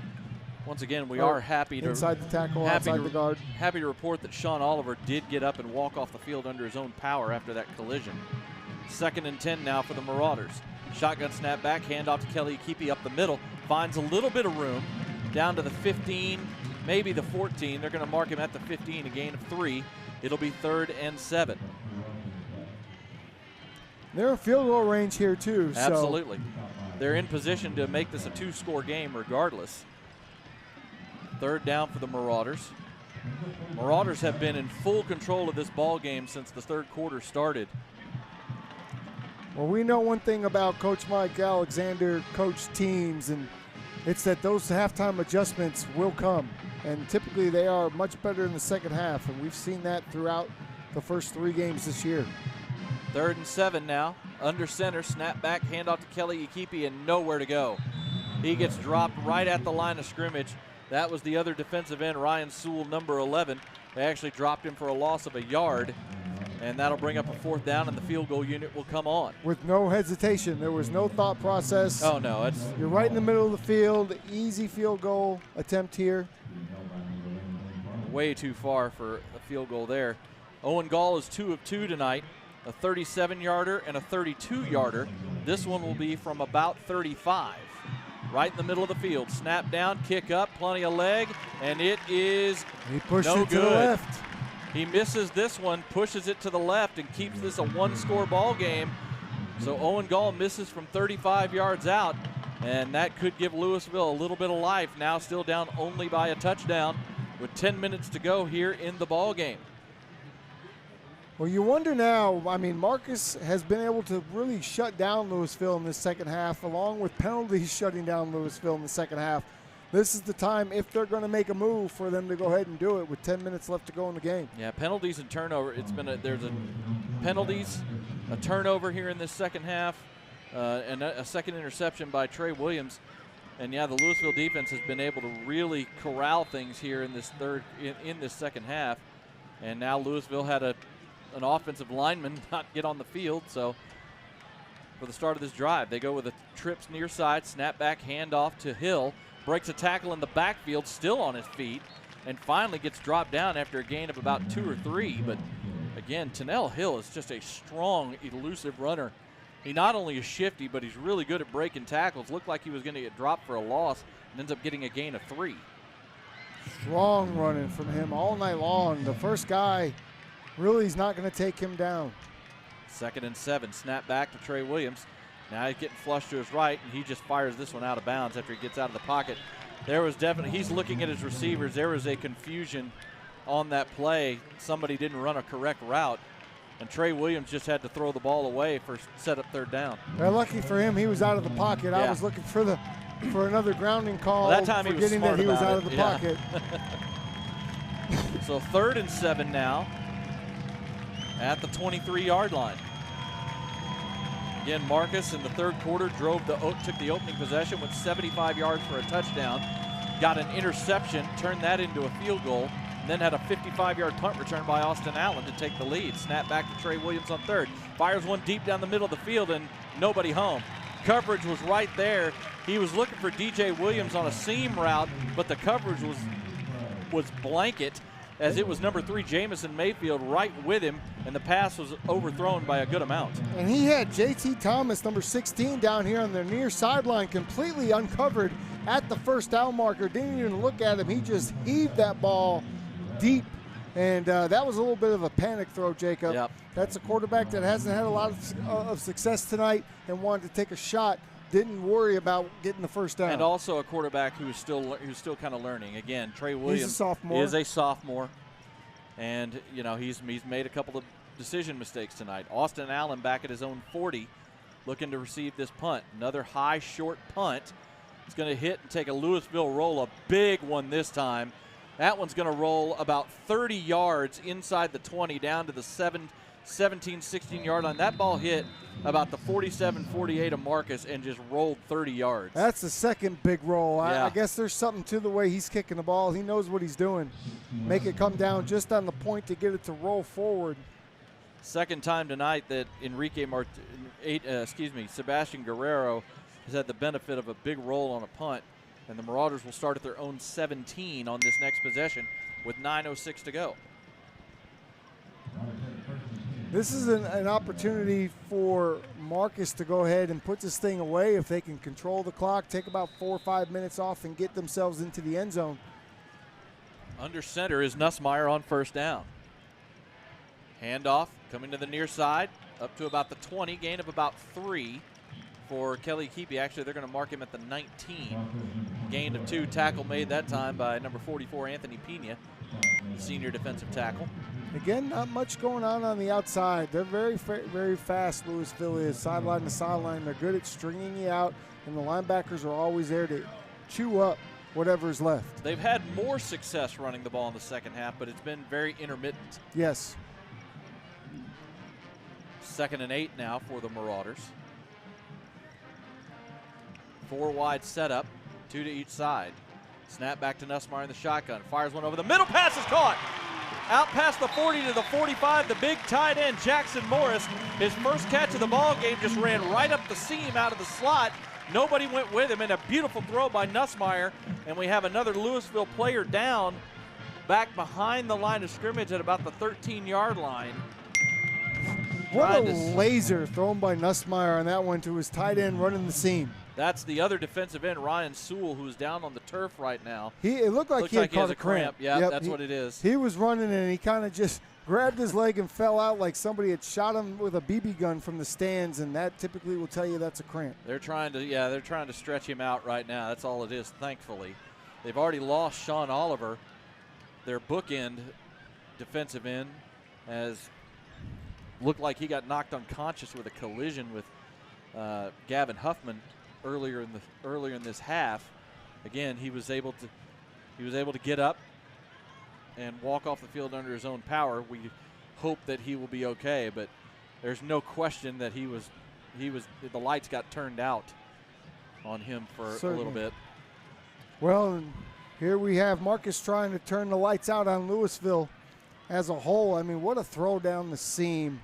That was a beautiful strike. To the tight end, who Again, we haven't been able to call his name much tonight, but number 80, Jackson Morris, who's been a standout catching the football this year.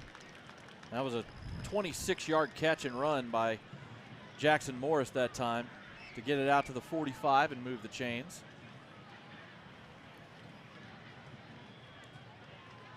You know, and the other thing they've been doing, while you talk about the adjustments, what they've been doing in this second half, Marcus has just been doing a much better job blocking up front. Again, the holes haven't been consistent, but they've had more success running. The pressure on Colton Nussmeier has definitely been the pass reduced protection has been here in much the second better. half. Yeah. Absolutely. Now these DBs get nice and close. Ryan Sewell comes off under his own powers. They try to stretch out that cramp. Handoff up the middle by Kelly Keepy. Able to kind of move the pile for about 3 yards out to the 48. 2nd and 7. Showing a little blitz action with the Oklahoma State or the Oregon State commit coming down on the edge. He faked it, but then made a nice play on the run.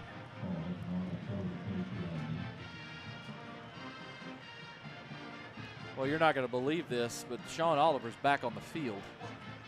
He sure is. He's out there at the top of the screen. Number 33, your left defensive end. That's pretty amazing, I'll be honest with you. I'm surprised that would be allowed at this level. Low snap picked up by Nussmeier. He's now rolling, trying to get away from pressure, and he just gets rid of that towards the sideline, the Lewisville sideline, incomplete. Nobody open, and just got rid of it before the pressure collapsed around him. Yeah, I'll be honest. You know, everybody has concussion protocols and testing they do on the sideline, but the fact that it looked like he was out cold and is somehow back in this game is shocking to me.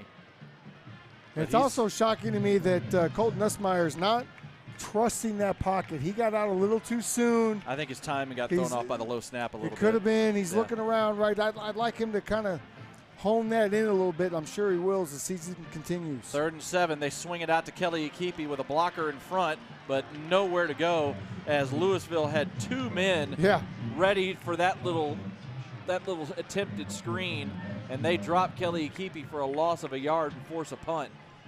One blocker versus 2 defenders. Yeah. One of the players out there was Zephan Walker, the defensive captain, and I think he's the one that actually made the tackle. That's a good job by the Lewisville defense after giving up that big play to Jackson Morris, the tight end. They force a punt after that to get their offense the ball back.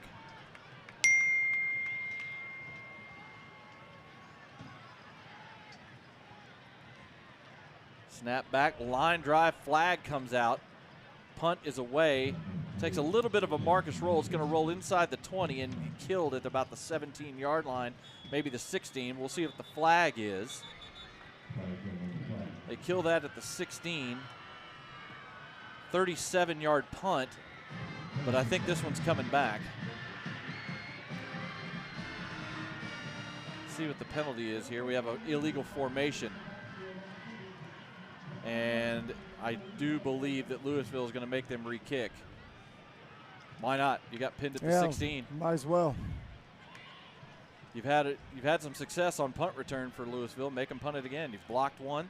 You had one return for a you've returned one for a touchdown.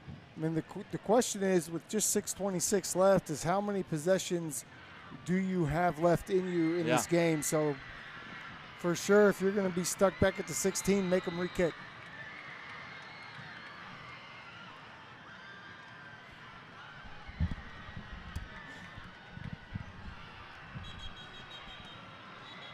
Looks like we're going to back it up 5 more yards for a false start. Well, this is getting more and more disastrous for Marcus. Yeah, a couple of penalties on this. They've been pretty clean tonight, has Marcus, for the most part. Jamison Mayfield is the punter back there, the sophomore.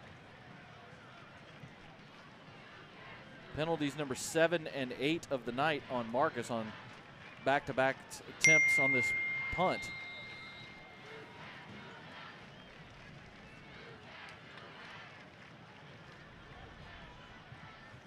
Lewisville doesn't look like they're setting up much of a return either. Now they are a little bit. They moved out guys on the Gunners. And this one's punted towards the Lewisville sideline, picked up at the 30 and returned 32, returned out to the 40. As no fair catch on that one. It's good execution by the Marcus punt team, though, right? You had everything got overloaded to the right. You kicked it to the right this time. You kept the returner where you wanted him to be, bottled him up, make the sure tackle. Those penalties were costly, though. They cost Marcus 25 yards of field position. Lewisville, by accepting that illegal formation, then they get the false start. So 10 yards of penalties end up gaining Lewisville 25 yards of field position out to their 41. Again, it's only a 1-score game, 21-14. Snap back. Ball is kept on the quarterback draw and into the open field, and into the end zone is going to go Lewisville.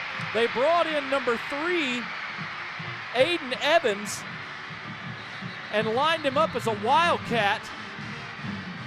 And he faked the handoff, took off up the field, and went to the house from 59 yards out. And we have a Lewisville player down back at the line of scrimmage. It's one of the linemen. But that time, Lewisville changes things up, and they brought in Aiden Evans and lined him up in the shotgun as the quarterback. He faked the handoff to Tennell Hill, got to the second level, broke a couple of arm tackles, and was gone. And it was so fast, Jacob. It was lightning in a bottle in that one. And now Marcus takes a right jaw, right cross, hook, right to the face. You brought up boxing earlier. Oh my goodness. Just 6 like minutes that. left and we're about to have a 21-all game. I mean, just a few minutes ago, Marcus is lining up for a 35-yard field goal to try and take a 2-score lead. The field goal was pushed wide to the left. Couple of possessions later, after a couple of Marcus penalties after they had Lewisville pinned inside their 20. Had to re-kick, moved it out to the 41 after the return. And Lewisville once again busts a huge play in their run game. That's really been their offense tonight, has been 4 or 5 chunk runs. Yeah, 4 or 5 big chunk plays by 3 different people now. Yep. The Lewisville player's up, and he's being helped off the field by one of the trainers. That's one of the linemen. I'm trying to get a number right now. Looks like number 55, the center, Aiden Murphy, is being helped off the field. But again, Lewisville changes things up a little bit and brings in Aiden Evans to run the Wildcat, and he takes it 59 yards to the house. And Lewisville's an extra point away from tying this thing up. That is just, that's unsightly. That is. Tim right now is really bothered by the amount of bugs flying around. I really am. By the cricket. It's crickets. I'm telling you, that's what it is. I didn't even know crickets could fly that high. Oh, yeah, they can. Crickets can fly, man. They can. Crickets can fly. They're all over this stadium. It's like it's a dome of crickets above us. It's okay, man. They're not going to bother you. They're just, it's the lights. They're attracted to the lights. That's it. Kick team comes on for Lewisville. 6:05 to go here in the ball game. They're looking to tie this up with the extra point.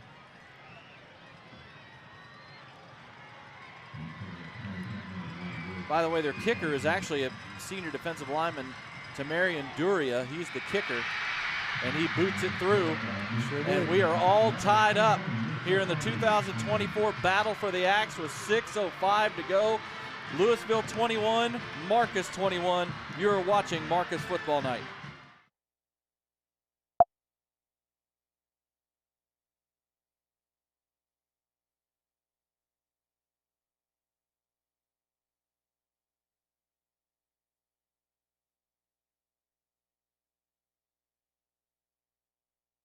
Fall will be here before you know it. Is your home ready? Upgrade your home with Pella Windows and Doors for only $199 a month.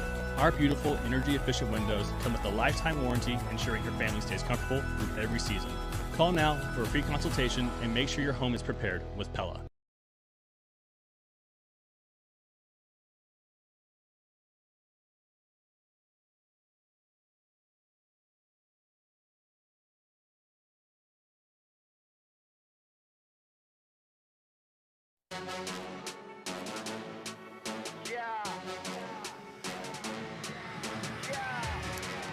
Well, the Lewisville Fighting Farmers only need one play on that drive. It's a 59-yard touchdown run by Aiden Evans, the sophomore safety who had checked in at quarterback to run a Wildcat play.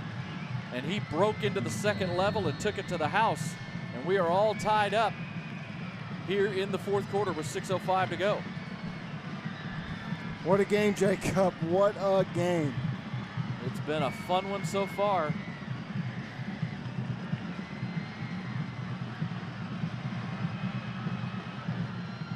This kickoff is returnable. It's going to be fair caught at the 10 by Aiden Evans. Again, smart play to fair catch that and bring it out to the 25 for his offense, which has had success here in this second half moving the ball. Well, now if you're Marcus, you have to start thinking about how many more possessions you're going to get and how can we get into the end zone here and take as much time off the clock as possible. I say that, I mean, we've got a lifetime here, Jacob, 6:05.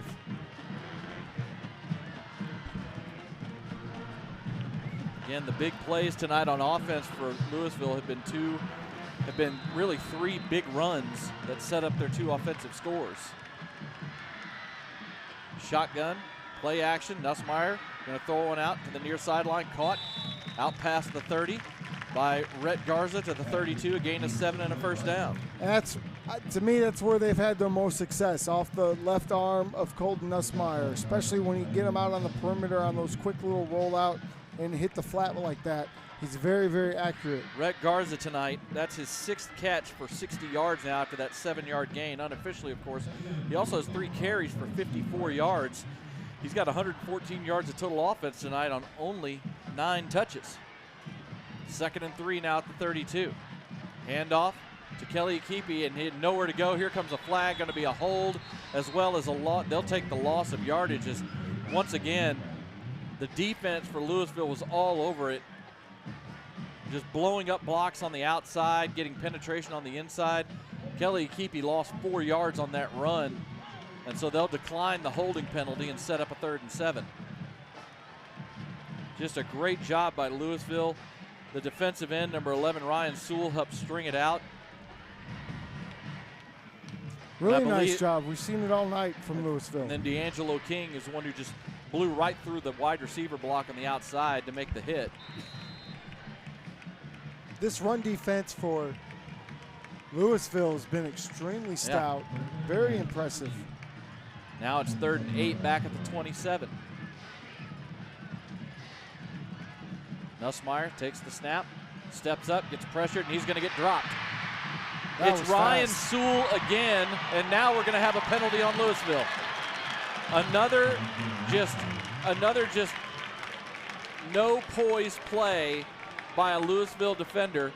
Ryan Sewell, for the second straight play, made the play, dropped Nussmeier for the 2nd sack of the night, and then after the whistle, number 44, the defensive tackle, Anthony Pena, pushed one of the linemen to the ground and gets a dead ball foul for a personal foul. Unsportsmanlike conduct is the official call. It'll be 15 yards and an automatic 1st down. Lewisville tonight has absolutely killed themselves in penalties. You just can't do it. I'll tell you what, if I'm coaching Lewisville right now, I'm thinking about none of you are getting on the bus back to the school. You're all going to run home. You're all going to walk from here. That's what's going to happen. It's not that far. It's not that abusive. Again, this is unofficial, but according to the stats we have, I believe that is their 15th penalty for 150 yards. That can't go unpunished. Simply cannot. Ball moves out to the 36. They do the jet sweep again, and this time Lewisville is on top of it, as once again you have the linebacker, number 0, Devin Robinson, was sniffed it out, and he dropped Rhett Garza for a 2-yard loss. First time tonight they've really stopped that play. It's the first time they've stopped that play. Robinson's been flying all over the field tonight, and he just makes that one-on-one open field tackle, and we don't see Garza get tackled in the open field very often, one-on-one. That's the one running play that has had consistent success tonight. Yes. 2nd and 12 now, back at the 34. Play action, Nussmeier, little half roll to his left, looking downfield, fires one, pass is caught. Nice job. Just moving with his quarterback across the formation was number 1, Charlie Burgess. He made the catch out at the 43-yard line. It's a gain of 9, setting up a 3rd and 3. Yeah, that's exactly what you need to do there, is set yourself up for a 3rd and manageable to 3rd and short situation, which they've done. Another nice little throw by Nussmeier on the run. In the second half, Colton Nussmeier was 9 of 17 at the half. He's 9 of 13 here in the second half. 3rd and 3 now. Under center goes Nussmeier. Snap back, play action. Nussmeier gets pressured, and he's going to get sacked.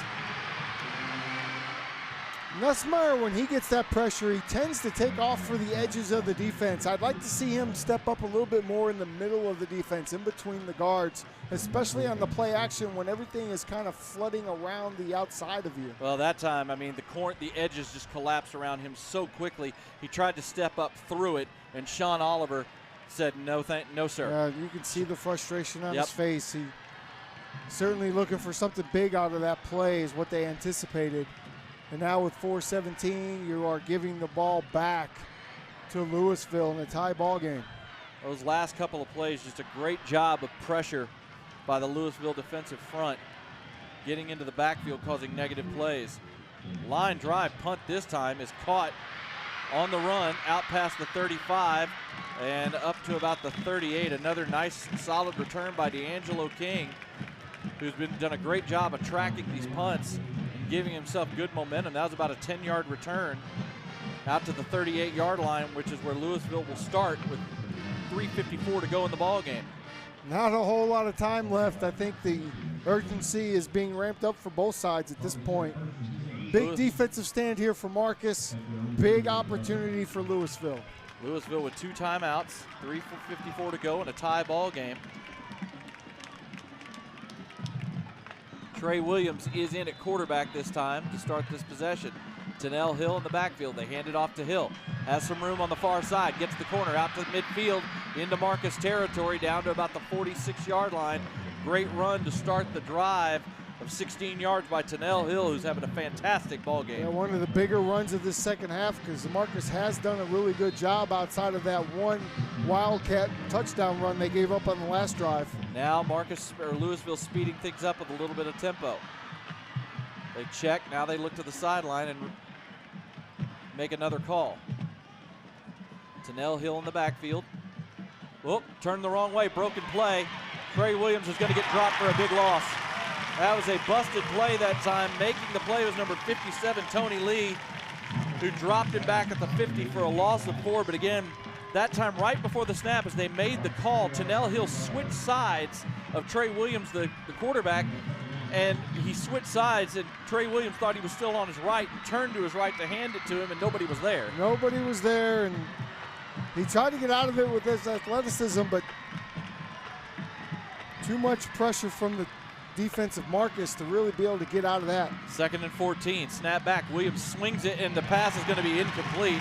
That actually benefited Lewisville because they tried to set up a screen, and that screen was going to get dropped for a loss as, again, they had Aiden Evans, the safety, in on offense, tried to throw a slip screen to him.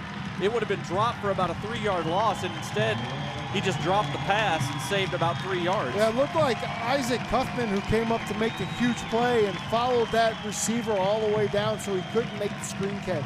3rd and 13, 4 wide set, trips to the near side.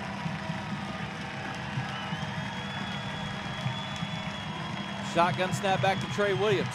He rolls to his left, getting pressured now, trying to escape, and he gets sacked. Huge play. Brock Golis with the pressure. The senior captain drops Trey Williams back at the 40 for a 10-yard loss and will get the ball back to his offense with 2:30 and counting. And now Marcus will call their first timeout to save some clock with 2:28 to go. They have 2 left, and the offense will get the ball back with an opportunity to try and go down and win the ball game. Golis typically makes those big plays when you need them most. I mean, we've seen him time and time again with those big sacks or tackles for loss when you need it the most, and there he is once again, the senior captain making it happen. You know, we talked a little bit about feeling the pressure from Nussmeier. Trey Williams tonight has had happy feet back there in the pocket because he starts moving, dancing those feet around.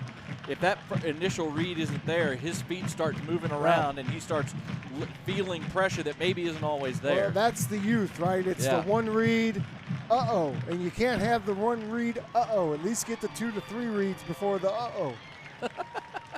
Never want the uh-oh. No. As a quarterback. So the Marcus defense comes up and gets the stop that they needed. Austin Allen will head back to receive this punt.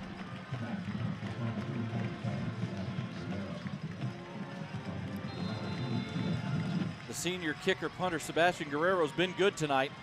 He gets this one away. Another high kick, good hang time, and it's fair caught at the 27-yard line.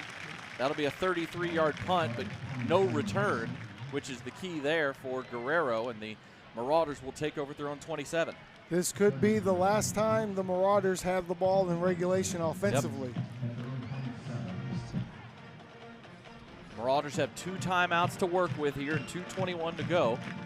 We know that the kicker for the Marauders, Owen Gall, the senior, has a good leg tonight. He's had 3 field goal attempts tonight from 31, 37, and 35. None of them had distance issues at all. They all had plenty of leg, but the 35-yarder earlier in this quarter just got pushed wide to the right. 1st and 10 out of a 4 wide set. Shotgun, snap, back. Pass is almost intercepted. Or was it?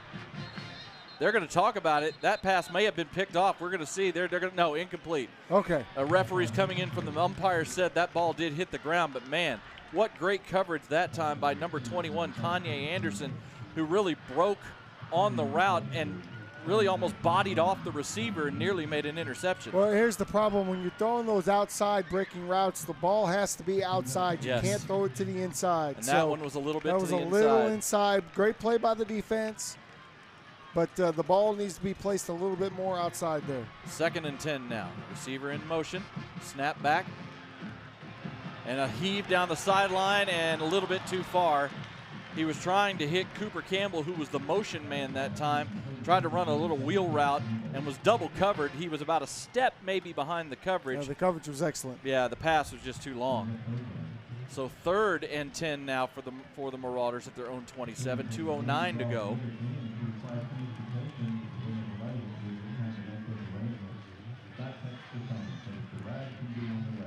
It's unfortunate they haven't been able to run more time, but you can't just sit back.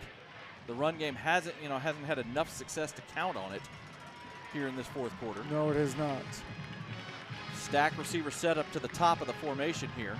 Nussmeier calling a little audible on his leg to his receiver. Snap back, pass is outside, and the pass is caught. What a beautiful throw by Colton Nussmeier over the top of the defender, and a gorgeous catch by Cooper Campbell towing the sideline. And just filthy, Jacob. He looks over at Campbell, and he rubs the outside of his thigh, telling his receiver what he wants him to do. On that instance, the comeback, because he sees the off coverage. Perfect throw that time to the outside, a little high, but what a great catch. Well, I thought that was right at the sticks, but they said he was actually a yard short of the first down. So it's 4th and 1. They marked it out at the 36. Oh, and decision time. Well, it's interesting because I thought he caught it. Looked like he caught it right at the stick. And now they're talking about it on the sideline. A timeout has been called. Oh, we have an an injury. injury. I'm sorry.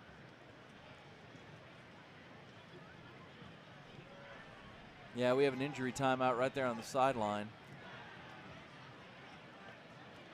Because it wasn't Cooper Campbell, it was Rhett Garza who made the catch, and he stayed down. I saw Campbell come out of Garza makes the catch. I saw Cooper Campbell come out of the mess here on the sideline. Yeah. I thought it was him that made the catch, but it was Rhett Garza. Again, a beautiful throw and beautiful catch. I mean, what a great catch. And the throw was over the top of the defender, too, just gorgeous. But again, I thought it was at the stick. They marked it a yard short. So now it's 4th and a They're yard. going to go for it. Coach Alexander was out there flexing at his team, letting them know, let's get this yard. 4th and a yard. They're going to come out and line up if they're going to go for it. Same thing they tried before. Yeah, I don't think they're going to run the play. They're trying Jacob. the same thing again. Yep. They were going to try and see if they could get Lewisville to jump again because they got him to the first time. They had me fooled. The way Coach was acting on the sideline, I thought for sure they were running the play. But once Kelly Ikipi went under center, I think we all knew they weren't running the play. And Lewisville that time, very disciplined. You want to talk about a gutsy call if they had gone for it on that in a tie ball game from there. That's a Dan Campbell call. Yeah. No risk it, no biscuit, Jacob. Yeah, well, sometimes the risk isn't worth the reward.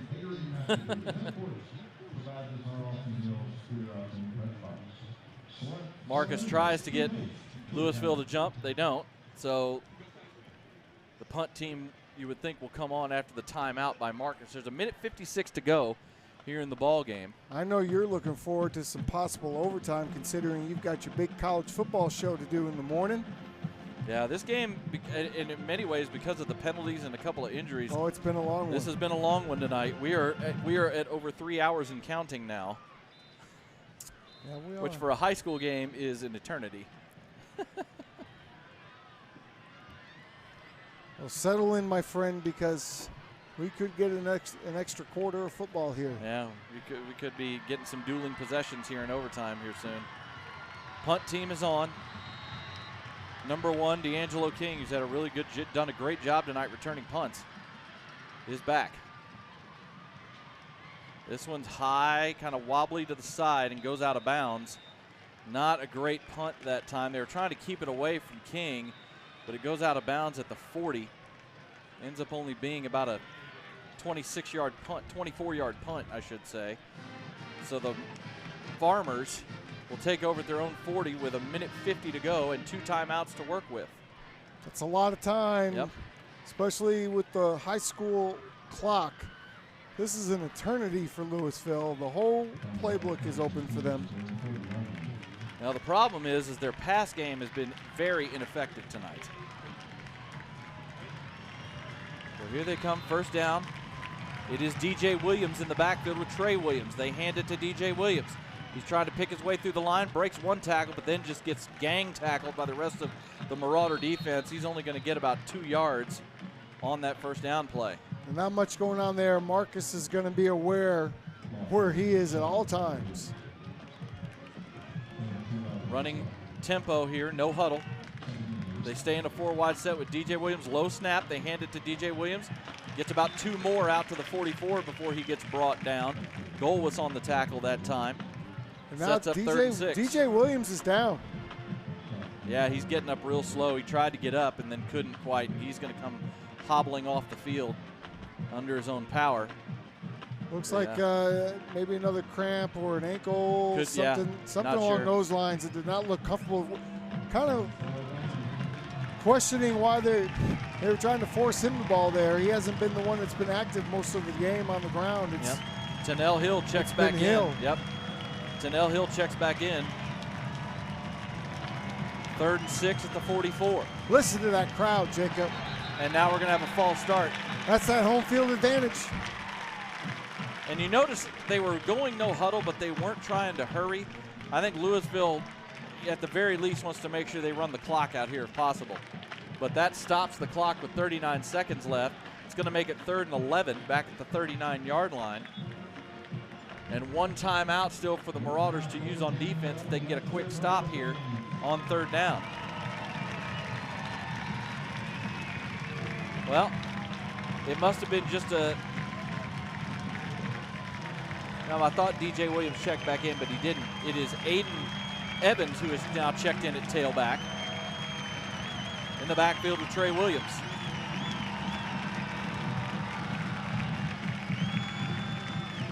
Third and 11 at the 39. Referees now getting reset. And I don't know why they just wound the clock. Well, I guess, all right. Snap is back.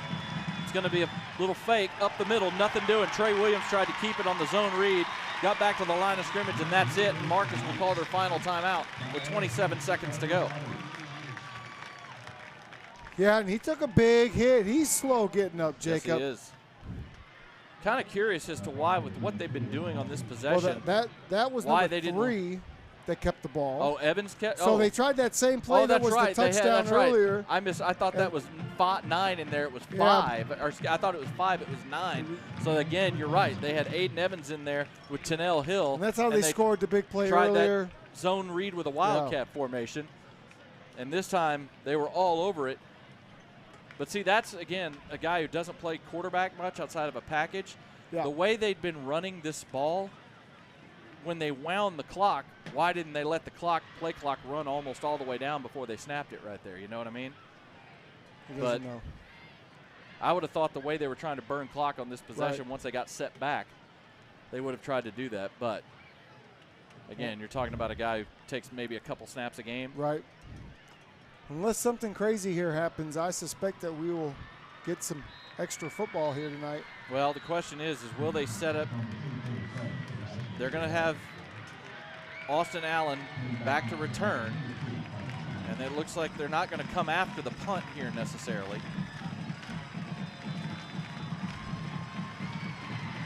Back at his 25 is Austin Allen, who's already returned 1 for a touchdown tonight. Snap is back. High, short punt, and it'll be fair caught at the 30. Bobbled it a little bit, but secured it. Again, another good job by Sebastian Guerrero, the punter and kickoff specialist for Lewisville. He's had some short punts that got big rolls. He pinned Marcus once inside their 5, and his other punts, if they haven't had distance, they've had hang time. Yeah, strong performance by him all night. So and now if you're Marcus, what do? You got to take a shot. 22 seconds left in the ball game. You don't have any timeouts left. You're 30. You got to take a couple of shots down the field and see if you can. I mean, it's a tie ball game. You got to try. All right. You've got, remember, clock stops after a first down, so see if you can take a shot. Nussmeier rolls, fires one, pass is incomplete. He was trying to hit Garza near the sideline, and the pass was low into his inside, and he couldn't make the catch. Yeah, Garza kind of falling down on that one. The ball bounces off his chest plate. Yeah, the pass was low that time. Yeah. From Nussmeier. It's too bad. If the throw had been on target, that would have been a quick 12 yards out at the 42. That took 6 seconds. Now maybe we'll see what they do. This might be a spot where you just kind of hand it off and go to overtime. Yeah, you could tell they're coming out 3 they wide. have 2 deep safeties now, Yep. which they haven't shown the whole game as Lewisville. So Nussmeier drops back, going to get pressured, gets away. Now he's just going to dump it off to his receiver. Burgesson makes a man miss. Going to get the first down out to the 42. That'll stop the clock with 3 seconds left, but they may have time real quickly to spike it if they want to try and run a play. They are lining up real quick to try and spike this ball. And they're not going to get a playoff. Everybody, there was confusion on formation. They're not going to get a playoff, and that's going to do it. We are going to go to overtime. The 2024 Battle of the Axe will give us free football as it is 21 all going at the end of regulation. Been a wild football game. Again, Marcus fell behind early thanks to a punt return for a touchdown by Lewisville and a big touchdown run from DJ Williams. They had a 14-3 lead at the half, but Marcus came out in the third quarter, got their offense going. Thanks to that and a punt return touchdown of their own, they scored 18 points in that third quarter to take a lead. But then in the fourth quarter, after a couple of possessions after a missed field goal by Marcus that would have given them a 10-point lead, Lewisville struck back with a 59-yard touchdown run by Aiden Evans to tie the game, and that's now where we sit. Lewisville's had 1 offensive play, it feels like, in this entire second half. Yep, and it just was one. It was Evans running it for the touchdown that tied this game. Otherwise, they haven't been able to do anything on offense. Let's go ahead and take a break here before they do the coin toss in overtime. This is Marcus Football Night.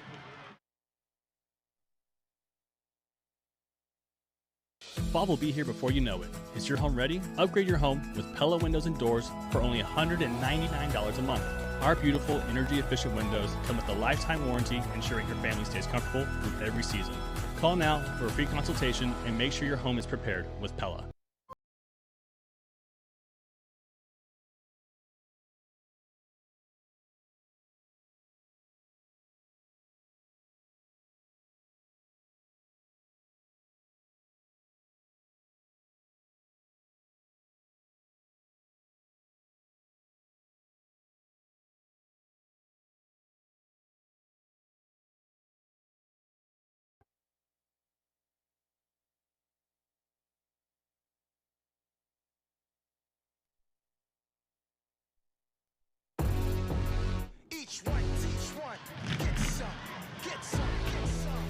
Captains meeting at midfield for the coin toss here. Actually, it's the coaches.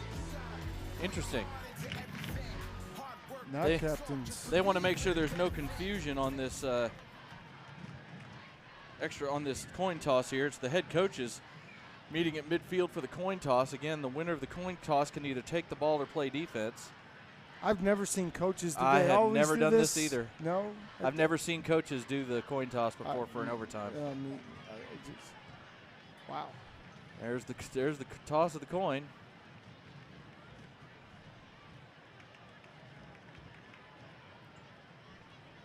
Usually most teams who played, I think Lewisville won the toss because Coach Alexander pointed which end of the field he wanted to be at.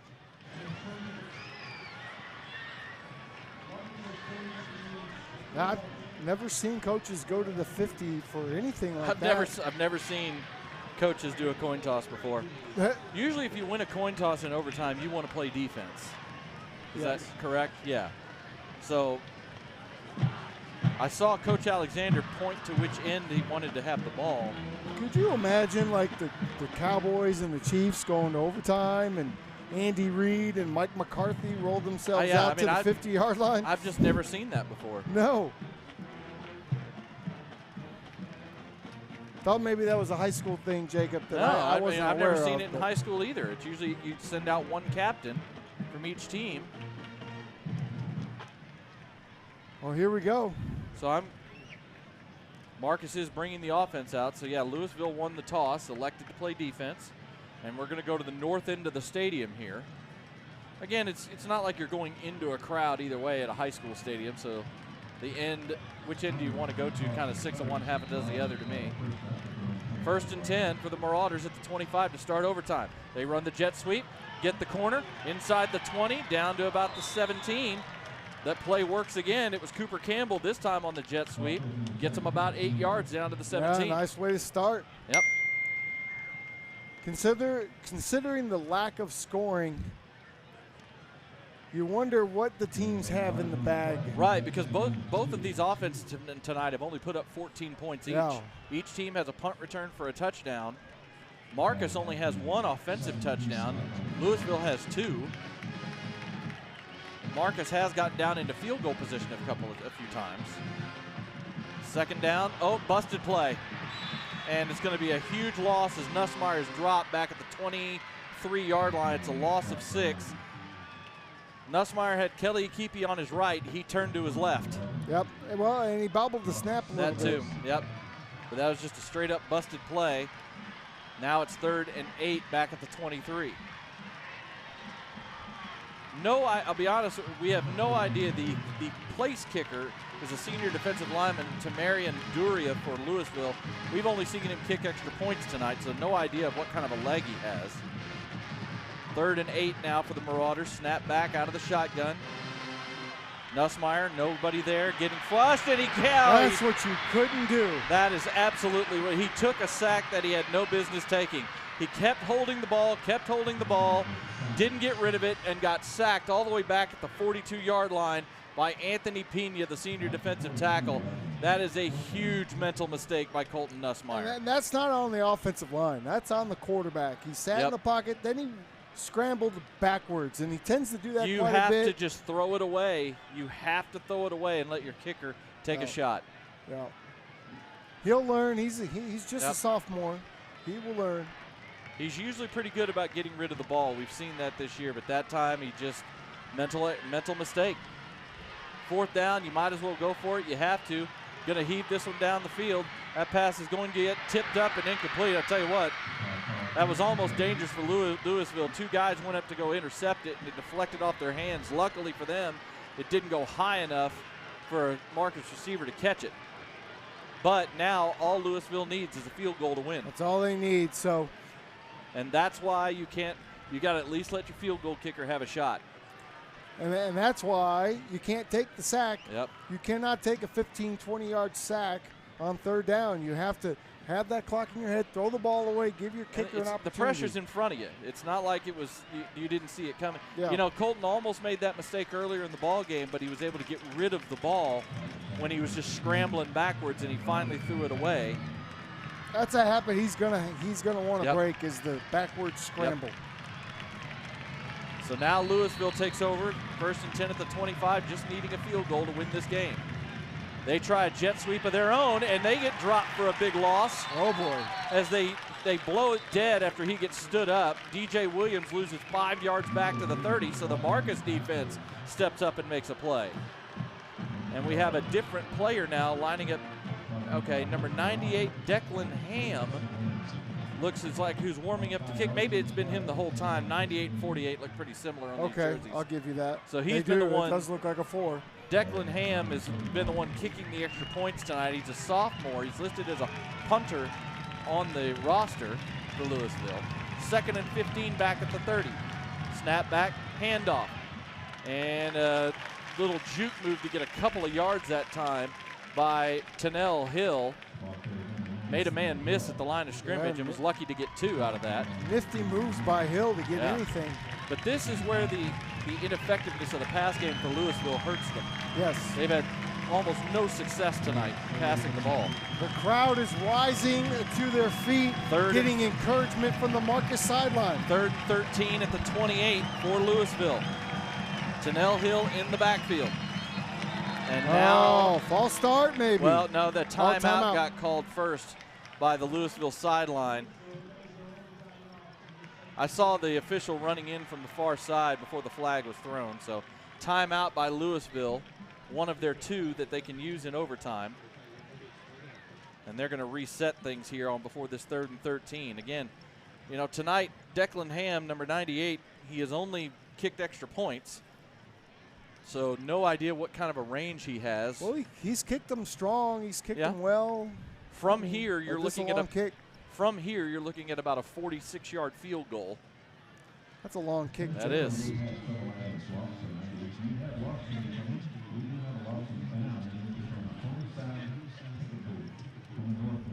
Boy, this has been a game of momentum shifts tonight. Lewisville had all of it in the first half. These things are now flying into the film deck. Yeah, the film deck's open. They're causing havoc over there. Yeah, the crickets are flying.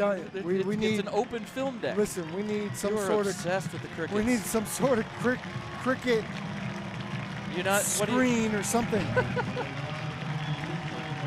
You just killed one. And it's moths. Oh, they're moths. It's moths and crickets. It's a combo. Look, he's up here letting us know that him and all his friends are coming.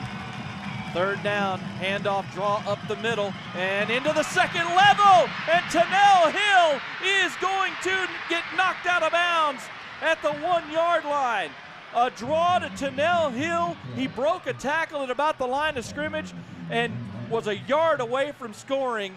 And oh my, it looked like Marcus might get the stop, but Tennell Hill, who has been the one player tonight on offense that has produced for the Farmers, does it again with a 27-yard run, 1st and goal at the 1.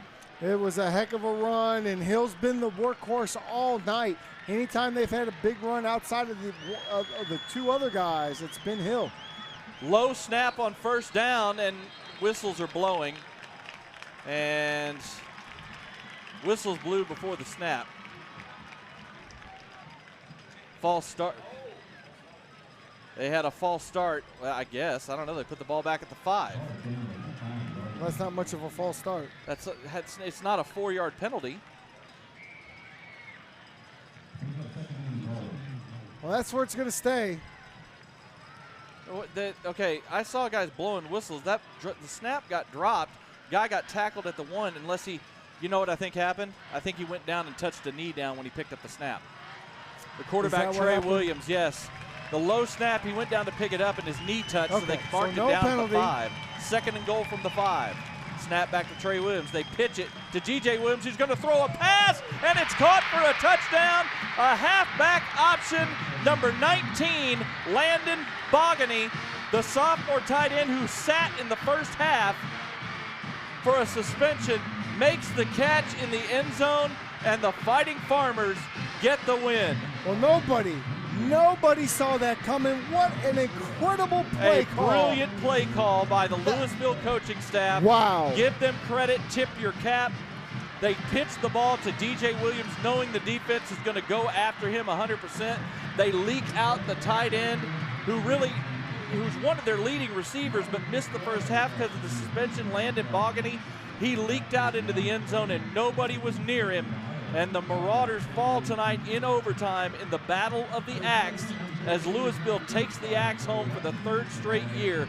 They win it in overtime tonight, 27-21. What a game, Tim. What a game. Incredible game. What a finish. And like you said, hats off to the coaching staff for Lewisville, because that is what a play call, overtime from the 5-yard line. I mean, you didn't expect it, right? You no, expect not he's at all. going to run it in. He throws the touchdown. He was playing for Marcus a year ago, lost this game. Tonight gets to win the game off a thrown touchdown pass from him in overtime. Boy, this has been a hell of a game tonight. Wow. Lewisville moves their record to 2-2 on the season, 1-0 in district play. Marcus suffers their first loss of the season. They fall to 0-1 in 5-6A. As tonight, just a back-and-forth football game. It was a lot of fun. And tonight, it was the Lewisville Fighting Farmers who pull it out in overtime, and they win the Battle of the Axe for the 3rd year in a row. 27-21 in overtime tonight. Real quick, other scores from around the district have gone final. Coppell blows out Hebert 49-14. Braswell handles Little Elm 41-28, and Denton Geyer holds off a comeback attempt by Flower Mound. They win 44-36. So Geyer, Braswell, Coppell, and Lewisville all moved to 1-0 in district. Woo! what a football game this was tonight, Tim. We have pandemonium on the other side of the field in the fan area, the student section for Lewisville. They've got some kids over there with their shirts off, says Farmers across all their chests. They're screaming, hollering, going nuts over there. Hey, enjoy it. Y'all deserve it. What a game and what a finish. Fantastic game. It's going to be a heartbreaking loss for Marcus, but you also have to give them credit for how they came back tonight and were able to not only fight down from a double-digit lead but take the lead themselves. But Lewisville made the couple of plays that they needed to late in the ball game to get the win tonight and pull out the victory. So you got to tip your hat and give them credit for what they were able to accomplish. This is one that'll maybe take a day or two to get over. It's because it's a rivalry, but they'll need to get over it quick because next week the Marauders the next 2 weeks actually, the Marauders will be heading out on the road, as next Friday we'll be coming to you from Hebron High School as they do battle with the Hebron Hawks. Yeah, there's this district play now, so there's no time to celebrate a win and no time to worry about a loss. You have to move on to the next and get ready for next week. That will start tomorrow for them. Tonight's going to be a little bit of a sour taste in your mouth losing the way you did, but hey, 18 points. You came out in the third quarter, really stepped up and really showed a lot of heart, showed a lot of promise of what this team can be. Just fix a few small issues and you'll be just fine. So the Marauders fall tonight 27-21 in overtime. Next week, we will be with you from Hebron High School as the Marauders take on the Hebron Hawks Friday night at a week from tonight at 7 o'clock. For my broadcast partner, Tim Smith, for our technical director and executive producer, Hunter Paris, my name is Jacob Dedamore. It's been a long one, but it's been a fun one. Marcus falls 27-21 tonight in overtime. Everyone have a great weekend, and good night, everybody.